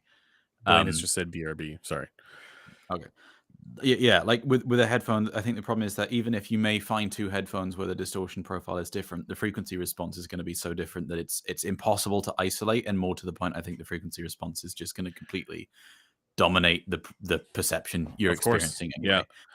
Whereas with source gear, obviously you'll have a flat frequency response, but then have differing distortion profiles alone. And sorry, go ahead. Well, are you talking? So, like, suppose we had two. It's challenging because suppose you had two headphones with identical frequency. Well, two Well, headphones with identical suppose frequency response. It's not possible, but like that's the problem. you know Well, what I mean, right? I Like can imagine, theorize about it, but I've never yeah, experienced it, and it's not really practically possible. So therefore, we just don't know. right. Like it's a theoretical thought experiment, and there's no practical example we can Okay, point to. but as you can experience. you can control that variable by taking the same headphone and putting it on two different amplifiers and say, okay, this Yes, one has a different distortion profile, and I can hear a difference between these two products in an ABX, right? yes. So Which then I would argue means that it's in the source gear, not the headphone. I not the mean, headphone. not yeah. So it's So then, even though the here's end the result is the same, it's yeah. you can't then conflate that with, okay, well, this maybe says that you should look more at the distortion profile of the headphone, because again, when you actually are deciding what headphone to get, the frequency response is going to change, and that's going to be the more important thing. So given that is your conjecture, right? If we say, would it mess that theory up to say that harmonic distortion, even at like 5 or 10%, if it's low order, is not perceptually relevant in music? I personally would disagree with that quite strongly. Okay, and And Griffin, what do you think? I would say it also kind of depends on the music. yeah, And that's where the fair. distortion is, right? If we're saying low Yes. frequency harmonic distortion with low order, it's a lot harder to Yeah, like identify. if I'm listening to like a rock band or something, most of the distortion, at least in the headphones case, is going to be happening in the bass, right? So if the bass Usually. Well, instrument gets to depends on the over ears. Yes. yeah, I'm not talking about balanced armatures. If there's a little bit of extra distortion on the bass guitar, most people won't hear it unless it's crazy. So I have kind of like a somewhat of a nuanced take on this. I remember we did a long time ago an article that was about simulating amplifier distortion, and the correlating video piece was Sneed. kind of basically dunk on Synad as kind of like an evaluative tool. But one of the things that was in that was we had if I remember this correctly, some examples of elevated third harmonic distortion. Yeah, but it was with like pure tones and multi-tones. Pure tones, Yes. right? But the outcome there wasn't that you could necessarily identify them as harmonic distortion the way in this case it was also kind of like low in frequency, right? Anybody who's done measurements of, say, like a hi-fi man, an open back hi-fi man planar at fairly high SPL will, if you've done like a test sweep with that, you'll be able to actually even hear the harmonic distortion from outside, right? Like you don't need to be listening to the headphone to be able to identify it. You know, Yeah, like right in that away, like narrow, like 4 to 5 kilohertz. you know band. exactly what I'm talking about. Like you can hear that, Yeah. and it's like, I don't know if it's third order or what, but basically you can hear that. With the simulating amplifier distortion, or simulating distortion, really, I mean, that's what I'm thinking of. This was lower in frequency and elevated third outside the masking window, where it was having an effect. It was having a perceptual effect, but it didn't sound at all the way that kind of distortion sounds when you're doing that kind of measurement, right? Like the one that I described earlier, where it's very obvious. Instead, it sounded like the tone itself was just shifted in frequency. And so what I'm kind of like pointing to here is like maybe the threshold for audibility in music could actually be, in total, like it could be, well, I'm sure how I want to phrase this. It could be having an effect, but it would be hard to identify on an individual basis, if that makes sense. Yeah. So It's hard to say just listening to something blind whether it's like, oh, this has got a certain type of distortion, or if that's just how it sounds. Like it can still be having an effect without you being able to go, well, like, this has got third order distortion, in the same way that you exactly can go, like, this has got a big peak at 3 kilohertz or whatever. And you could be getting a sort of shift effect in the frequency across your music as a result of elevated third order harmonic distortion or whatever. I'm not sure if it's exactly third, but you get the point. You could have that effect be occurring and not be able to identify it as harmonic distortion. And I'm just wondering, like, Potentially. I mean, so what I would say is like the source gear, both in DACs and amplifiers, where the distortion profile of the device has been most evident, has been ones where it's like, because the problem with trying to determine an audibility threshold is an audibility threshold in and of itself assumes that it's sort of static, whereas the ones that it's been most obvious to me have been the ones where it's changing in a non-linear fashion. Like, in fact, to the point that I've in some cases gone, I'm pretty sure this is what's happening, and I've called it correctly. Like, do you remember when we were talking about the the Austrian Audio, the 4-score-1 amplifier, and I said I bet this is rising in a distortion at high frequencies, and that's exactly what it was doing. And there's been some other ones, like I think I've mentioned it on stream before, but like certain DACs where the distortion versus output level is either non-linear, or in some cases actually where that graph looks fine, but then you actually inspect it more and you find that even though the total harmonic distortion is the same, the order of harmonics as you go up in output level shifts higher. There's quite a lot of DACs I've seen which have done that. So even though the actual total harmonic distortion remains the same, like at minus 40 dB output, whatever, it's sort of, 4th, 5th, 6th order, and then you are playing it like minus 10 dB or whatever, and it's like 9th, 10th, 11th. It's like, but that's just a difference in like, that's just a difference in order, though. Like what I'm thinking. The point being that in actual music, where the distortion profile will be changing relative to the either output level or frequency content of the signal, in my anecdotal experience, that seems to be more perceptually relevant than just the static level of harmonic distortion. There's been stuff which has had reasonably high harmonic distortion that does not change drastically versus output level or frequency, and that seems to be audibly less relevant than ones where even if the distortion's been overall lower, it has changed versus frequency and output level. When it does change, like say it is you're in the case where it is perceptually identifiable to you. Yeah. What is that perceptual difference like? It depends on exactly what's happening. The stuff where it rises in up to high frequencies, basically stuff sounds kind of blunted to me. Like it's some people say it's got like a sort of sweeter, warmer sound to it, but like it sounds sort of warmer and blunted to a degree. The DACs where it's had an increase in distortion towards the upper levels of its output level, typically those have sounded more like dynamic and slammy to me. The Shit Yggdrasil and the Rockner Wave Dream are two good examples of that. And you can see the kind of like subjective feedback that people have provided on those, and the objective data is pretty, like, it's quite a drastic change on both of those. It's not like a, marginal thing. And then the third one being that the DACs where I've seen it do the thing where, regardless of what the distortion versus output level or frequency may be, the order shifts higher as you go higher in output level. Those ones sound like more aggressive and glary to me. Okay. Which potentially kind of makes sense if you think about it from the standpoint of louder or higher peaks and stuff having more significant higher order, often odd order harmonics. I don't know. Like there's sort of several things at play, and it would require quite a lot of work to kind of do a study or reasonable look into where these are actually audible, to what degree, to what people, and what's really contributing to them. But I have been able to blind test several of these. The reason why I'm so sizes of devices.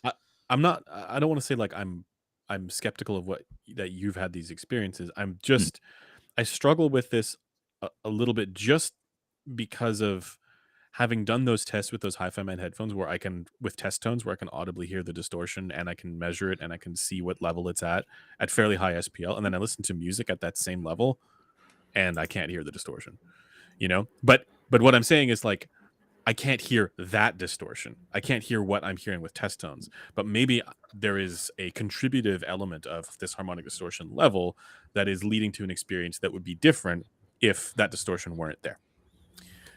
But obviously I don't know how you would test that.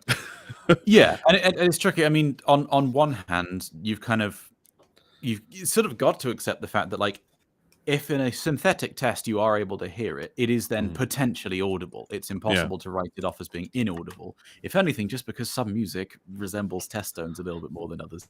So depending on what you're listening to, that can be a factor too. So like, that I think you kind of got to look at it from the case of what is the worst case scenario. Like if it's audible in any scenario, even if it's arguably completely synthetic, then it's potentially relevant. You can't entirely discount it. So sort of the problem with that is that you can contrive a test that makes almost anything audible. Like, I mean, the one that I point to typically is that I can contrive a test that would allow someone to very faintly hear the distortion products of an amplifier that had a minus, let's say minus 120 dB. With a test tone. Like nonlinearity. Yeah, well, with two test tones. I just used two tones that were both above the audible band and use the difference frequency product. And if I crank it high enough, the difference frequency product will become audible. But then I would argue that actually isn't necessarily a valid test for the simple reason that kind of content wouldn't actually ever appear in music. Well, that's what I mean. Like the question is, what is a valid test stimulus? I think, it's a good question, and there's probably going to be some varying answers. I think that as a baseline, you have to keep it to within the realms of possibility for what, actual music is going to contain. You're not going to have any files with, two intermodulating tones above the Nyquist frequency at 50 dB above full scale in. Well, it doesn't have to be above Nyquist. Like you can put them at 22 and 21. It does. Like what I'm saying is, or for an average listener, you could even put them at 17 and 18, right? Because they're not going to be able to hear them anyway. The point here is that it's possible to make a intermodulation product of a tone that is so far away that there is no masking, where you can hear the intermodulation product because it's simply at the threshold of audibility for that frequency. And you wouldn't hear anything else, just that. Yeah. And this is sort of the problem that we run into with constructing these hard limits on what is audible. It's the same sort of the problem as like, what's an audible noise floor? Because like, okay, well, an audible noise floor with a fucking HE6 is going to be a lot higher than the audible noise floor with a Campfire Andromeda, which is like 60 dB per volt more sensitive, right? Like you can, in theory, hear the noise floor of the APX 555 if you plug in many IEMs. Now, I imagine it has output muting, so you probably don't in routine course of events, but its actual noise residual is only 1 microvolt or so, and that would be audible on some IEMs. Harchi brings up a good question from the chat, though, if we can, which is testing with test tones worth anything if the difference isn't discernible in music? I don't know that that's quite the, like, how would we know that the difference is discernible with music, given that we can't remove the harmonic distortion from the headphone, and changing the headphone would entail a change in frequency response? Well, we can remove the harmonic distortion from the headphone. Just turn it down. Is that what you're saying? Well, no. I mean, like, if you really wanted to contrive this test, there are two ways you could do it. The one that Sean did is recording the distortion of headphones, or otherwise simulating distortion on a headphone which has lower distortion. So, for example, an LCD i4 has like minus 80 dB distortion. So you could simulate anything that was above minus 70 with full accuracy there. But how can you simulate? How can you get the same FR at the eardrum of the person? Well, I mean, in this case, we're talking about distortion, not frequency response. No, I know they're controlling for the linear. You could just take the linear transfer function of the headphone that you measured. Like, I'm saying it's theoretically possible. The other alternative is that if you know the exact nonlinear transfer function of the headphone, it is possible to technically subtract that from the response, like from the actual input signal, so that you are canceling the distortion products of the headphone. Yeah. In ADC, practice, would be active distortion cancellation. In practice, this is not terribly viable, but it's theoretically doable. It's something that you see for speakers. Klippel has this as a feature for their active woofer control systems. It will characterize the nonlinear behavior of the driver and automatically compensate incoming signals so that you get less distortion at the same SPL. Yeah, it's not uncommon with much smaller speakers as well, like in Apple devices.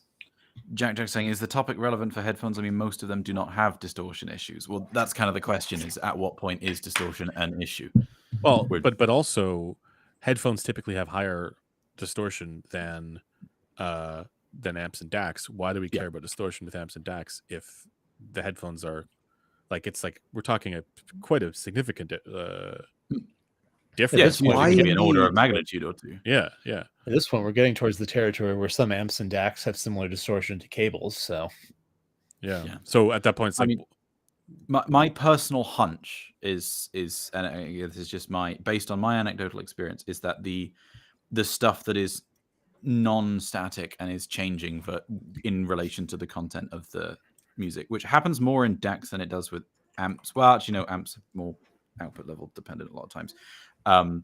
That seems to be much more perceptually relevant rather than just what is the level of static distortion, because that in many cases doesn't seem to be particularly perceptually relevant, and two things which behave nicely but have different static levels sounds much more similar than things which may have very similar levels of distortion but change in more dynamic ways, to me anyway. And as you said, Resolve, like if it was just a static level thing, then it wouldn't really make sense, because the headphones are going to just completely drown out whatever distortion is static from the source gear anyway. And so the only thing that you're really left with that would at least be in the sort of realm of sensibility, I would say, is either stuff which has really high just static harmonic distortion, like tube amps or whatnot, right. or stuff that is changing in ways that don't correlate directly. Yeah, I suppose so. The thing that I'm always reminded of is, like, some people say, oh, this amp is warm, this amp is bright, or whatever. This amp is, they'll attribute something that we would normally associate with like frequency response, tilt or coloration or whatever, right? Like we normally associate with frequency response or tuning, right? They apply that to amps and DACs and stuff like that. That never really made sense to me at all, given that the frequency response for most of these products is totally linear. But the way in which it might make sense is if there is something audible there that is shifting the tone color a bit, right? Making it so that it doesn't sound like that kind of like hard distortion that you might get, like I mentioned earlier, very audibly so, but maybe making it so that if there's a excess of a little bit of third harmonic distortion that is audible, the interpretation of that might be, oh, this is just warmer because of that. How often are they distorting that much, though? Well, that's the thing. That's where, like, okay, I'd love for us to be able to put down a number and say, like, at this level. But as you say, Cameron, it's different, because if you're looking at if you're not looking at static, that doesn't make as much sense. Yeah. Because then you're looking at a sort of three-dimensional thing of not just, well, A, how much is it changing? B, how much is it changing in relation to what and at what level? Because even if it was just a case of, if it changes by more than 10 dB, then it's audible. But what if it's at the, right at the bottom of the output level range versus what it's right at the top? Is that different? And then also it's, how is it changing? Is it just changing in level? Is it changing in profile? Is it changing from even to odd? Is it changing from one even to another? Like, there's so many different factors that you'd need to look at, and it gets really messy to start to untangle and be able to work out a way to devise an experiment that would actually give a conclusive answer to the question. I mean, well, I guess the starting point would basically be to have something that is as different in all of those categories as possible, and then see if that is audible. Because if you can't get anything with that, then that kind of writes everything off. In general, my view is that the starting point here should be finding things people are subjectively reporting to be audibly differentiable, testing if that holds under blinded circumstances, and if and when one is found that holds under blinded circumstances, then we go spelunking for the why. Well, Because I've otherwise got we're some doing Yggdrasils behind me at the moment, so I'll do some blind testing with that and see what I can get out of it. that'd be appreciated. And then it would be interesting, because those are good examples of ones that do sound subjectively quite drastically different and measurably have, even though they overall measure well and the distortion is below what you would expect on a typical headphone, there are quite drastic differences in terms of how the distortion changes depending on what the DAC is actually doing. So I think that would be quite a good candidate to start with, probably. All right. So I've heard from you guys each Sorry, I'm trying to put together a poll here. What's your sense of when you guys are looking at products from an evaluative standpoint, and you see the harmonic distortion for a headphone or an amplifier? At what point do you care? This is for anybody. I mean, I've never encountered a scenario where I've been compelled to care, because I'm mostly reviewing headphones and IEMs, and I've started the only time that's happened for me is when I dropped my KE4, needed to confirm that it was broken, and I measured it and saw that the distortion was crazy high in the right channel where it was broken. Okay. It's actually interesting, the KE4 example. I think Clinical actually thinks that the distortion is high enough by default with it that it's audible, and that's responsible for its lesser technicalities. I would say it's probably not that. I think it's actually probably more the bass masking, and the 2 kilohertz thing. Distortion for me generally, when it matters is basically in cases like zero crossing distortion. I'm a fairly quiet listener, so any sorts of distortion that are inversely proportional to signal magnitude are actually quite likely to be a problem for me. Mm-hmm. In practice, this has not been a major problem, with the exception of when I've had a DAC and it's had like packet loss problems, and so I get crackles.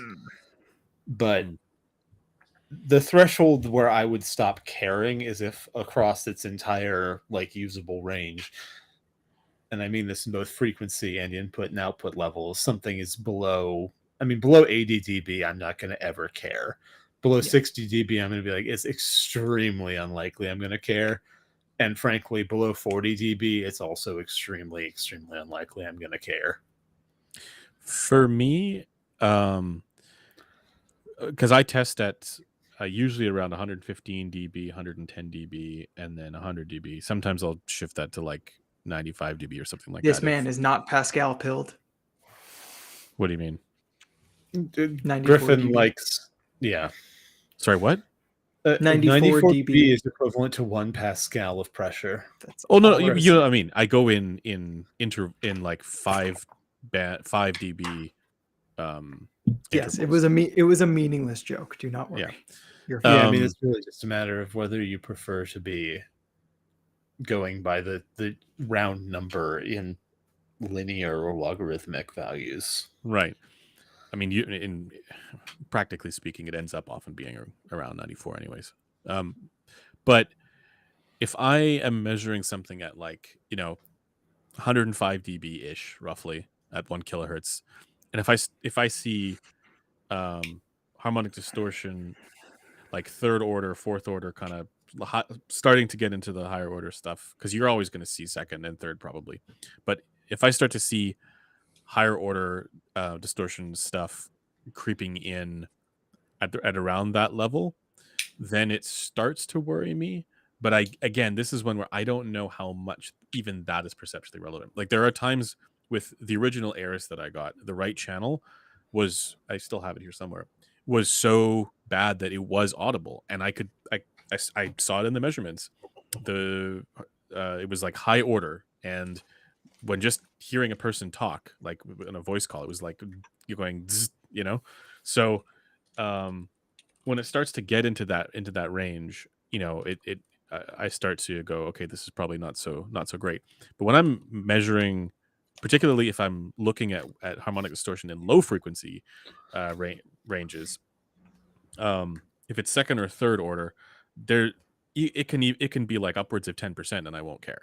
It won't be something that I'm that worried about. Not like if it's at like 1 to 2 kilohertz, right? Like, or something like that, where some of that stuff might be more of a problem.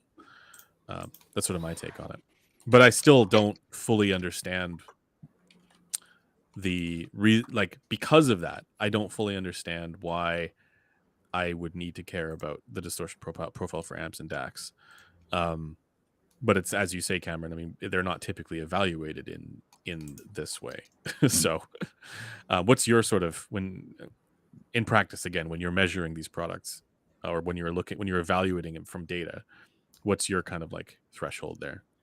I said I don't really know that I have a fixed threshold for just standard static stuff, because there's been examples of products which subjectively sound more objectionable to me that had pretty great, like just Synad alone. But then there's been other reasons as to why I think that may be that I didn't like them. And then there's been other products where like distortion objectively was pretty high and I really enjoyed them, and if found them to be more transparent sounding, like, less in the way, or less like the distortion was having an audible effect. Mm-hmm. So I think I'd go back to, I look for more weird and unusual behaviors. The static stuff itself actually tends to be less of a concern for me. If when I'm measuring something, I see some behavior where it's a little bit more unpredictable or it's changing in a weird way, that's what usually strikes me as more concerning. Yeah, I think that's actually that's a good point to bring up, because even when looking at headphone distortion, I don't think, like most of us, it's not like we go, okay, this is not going to be preferred when there's a little bit more harmonic distortion than we would typically find with like, good performing results. It's when there's an anomaly where you go, what is happening there? That looks like that could be a problem. And then you start looking at it, investigating if it is. And you can really obviously see it with like higher order products. Yes. Yeah, I will say that if like something has a distortion profile static where it is just like all high order products, then I'm a little bit more but usually that's not the case. Usually it's like if it is static and there is excess, if there's like, I say excess, if there is recognizable harmonic distortion, it's usually low order. It's usually second and third, yeah. Yeah, exactly, like tube amps and stuff like that. And then it's like, well, it would be weird to disqualify the products because of that. You know what I mean? Yeah. But it's like, okay, one GSE has the tube mode, which puts, the second order distortion really quite high intentionally. That's the whole point of it. But like turning the tube mode on the one GSE sounds less audibly significant than swapping to a Ruckner wave dream. Right. Even though both the Wandler and the Wave Dream are, just from a Synad perspective, pretty low distortion decks. But then the Wave Dream's got a bunch of like weird nonlinear stuff that goes on, which seems, just based on the fact that it sounds more different to the Wandler than Wandler's tube mode does to Wandler without the tube mode on, to be more audibly impactful. Yeah. Let's the resolution to the poll here is the following. Most people say distortion only matters when it's bad. Some people care about it a lot. Well, some less than 4%, which is Lizard Man's constant. All right. Let's move on to Spicy Hour. As Griffin has indicated, Brutus says resolution is a bad metric of headphones and IEMs. It's not directly measurable. No one agrees on what it is, and it usually comes at the expense of tuning. Agreed. A good, I wouldn't even say that resolution is a metric. It's a good take. Like it's not. There is no metric. I'm telling you guys, we gotta fucking give a timeout on Spicy Take. We've overdrawn the well of spice. We gotta let them recharge. I mean, because like there's certain things like we would talk about, dynamics and macrodynamics earlier, and I feel like that's one where even if people don't necessarily mean the same thing at the beginning, you can still have a conversation with someone and kind of explain, maybe with some examples if needed, particular things that you are hearing or what you mean by it, and get towards a mutual understanding of, definition of the term. Yeah. Whereas with resolution or detail, I feel like a lot of the time it's straight up impossible and you don't actually know what the other person means by it. And it's really hard to get past that. People want this, right? Like they want this is why those ranking lists are kind of crazy, but like people want a clear indication of like, this is more resolving than that. There's no way that anybody could really give that. You can only just say that this product is likely to sound terrible given it has, like, again, as we were saying earlier, easy to identify the things that are absolute dog shit. Hard to identify, consistently between two good things, which one is more likely to be received as having better resolution across the I would suggest that price has a meaningful correlation with people's perception of resolution. Absolutely. Yeah, because you're more likely to be paying attention, so therefore you hear more detail. Yeah, that's why. Yeah. price bias is very real, unfortunately. Oh, yeah, the other side of it too is that often the more expensive things are the ones that have more esoteric tunings in the first place and are doing that editorialization on the sound thing, right? So you can have more of those situations where people are kind of more blown away because their sound is having things done to it. Okay, hang on. Jelly Bites has got a bit of an interesting take. IEMs need to use softer/squishier materials for the part that touches the ears. That's kind of an interesting Based. one because Interesting. it For would the improve shell or for ergonomics the a lot. tip? I think he means a bit of For the both. shell. Like for the For shell, the shell, but I it would would, agree. but it would potentially make tuning a little bit more. Didn't 64 unpredictable. audio Well, do no, that it though? doesn't. It doesn't They- have to be like a full silicone IEM. All you need is like a rubberized coating so that you're not being pushed right up against something that has no give whatsoever. This is something that consumer electronics companies have already learned. Like my fucking Bose Quiet Comforts have an additional little ring for where it mates with the concha that's made of, you guessed it, fucking silicone, because I'd rather not have acrylic deforming my goddamn concha. Mm-hmm. Yeah, Yep. no, it's a good take. That's a good take. Yeah. I would and say IEM tips might need to be stiffer, but that's Why? my thing. in that scenario, What's up? Blaine said why? Why? Just because the deformation of IEM tips can make them sound a little bit different between times you put it in. I don't think they need to be like crazy hard or anything. But honestly, the more important take is that they shouldn't be circular. They need to be ovoid. Oh, Yeah. okay, I'm It just should going be to the quickly. same. Like in the pirate mics that you sent. Yeah, that Blaine. the ones that Yeah. are actually shaped to the shape of a human Yeah. ear canal. Yes. Yeah. That's what It'd be tier really tips nice do. if things were Yeah. actually using something more like the cross section of the canal. Yeah. Yes. MGA's got a take I just want to quickly tackle, Sure, which is yeah. thanks to your disagreement about take on streaming platforms. I've delved into the rabbit hole of Rune and Cobas, and I'm really enjoying it. What are your views on the Rune Nucleus One and Titan, which, for those who don't know, is like a Rune core / music server? Expensive music servers do not make any difference whatsoever to sound quality. That is not how things work. There are certain situations in which you may be able to get a slight difference or change in the performance of your DAC with the like SPDIF source or whatever feeding it, or if you want a quieter USB source or whatever. There is no goddamn good reason to spend a ton of money on a server that is not even connected to your actual audio system. Pardon me. And Flexing. other than flexing, yeah. But like, I mean, there's a company that literally sells a $20,000 music server, and it's just a stock Asus and Intel motherboard in a fancy chassis, and it kills me that so many people buy it. It's painful. Hell yeah. Yeah. Wait, and even actually- if you are wanting to like get the cleanest, lowest noise USB source for your DAC or whatever, well, just get one of these. This is a JDS Synapse. I've measured the USB noise on this last week, and it's really good. Or the Intona, if you want to spend money. A server, which is inherently a noisier device, there's no goddamn good reason to put it in your music chain. Just don't do it. Headphone distortion is due to violent headbanging by the listener. Can you confirm, listener? I can Yeah, confirm that's, this is one of the sources of distortion in headphones. Okay, I actually have to bounce super soon, so I can't actually get into this, but I was just realizing that we should talk about the hack a day about someone who took apart a $29,000 preamp. Do you want to talk about this? They wouldn't fix it. Is this a thing you want for this stream, or should we do it next? No, We should probably make it a next stream. topic for next week. Yeah, that sounds Okay. good. Yeah. Can you post a link to that? I'm curious to see this. I did. It's in live stream planning.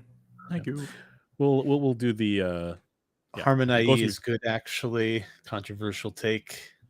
Well, Harman IE 29. Well, so the Harman IE target has been indicated by Dr. Olive's recent research on it that it might need to be amended in precisely the ways that people have been complaining about with regards to Harman IE. But the interesting thing about that was that I said this before, but the same people who preferred a target that would be, I mean, it wasn't exactly JM1, but it'd be closer, right? The Sound Guys target. It's JM1 with filters, pretty similar. They also preferred at similar. Was it the similar amount of people preferred it? Anyway, No, it was the same similarly people. preferred. The same people preferred it. Yeah, similarly.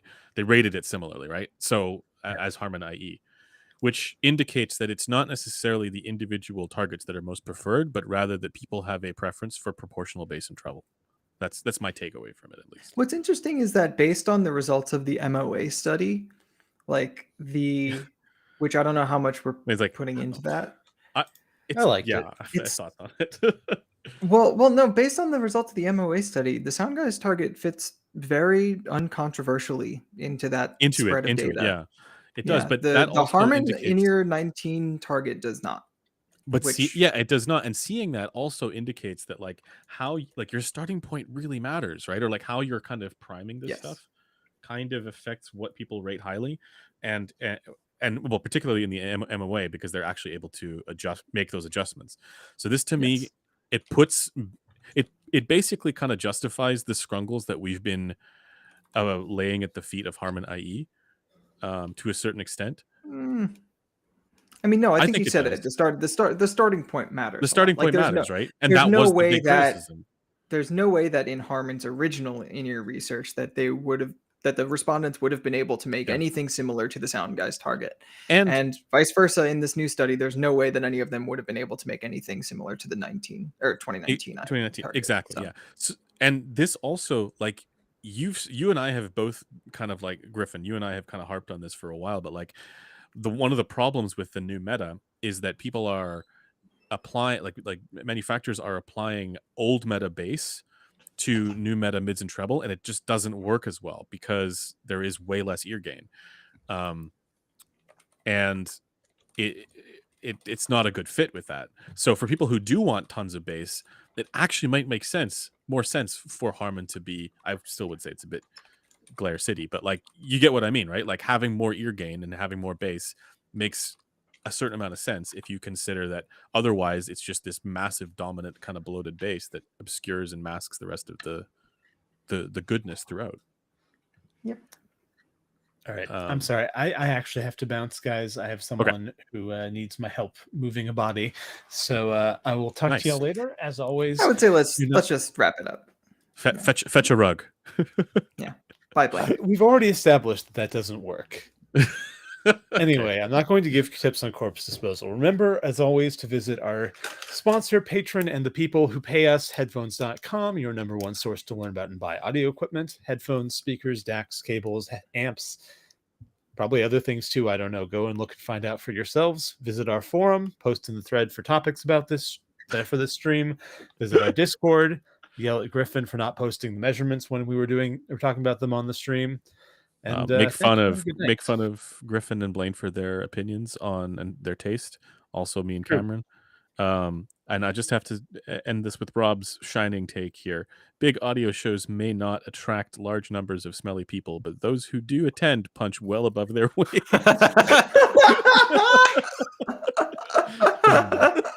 And on that terrible disappointment, we're ending there. Yeah, that's great. All right, we'll see you guys. Bye, everyone.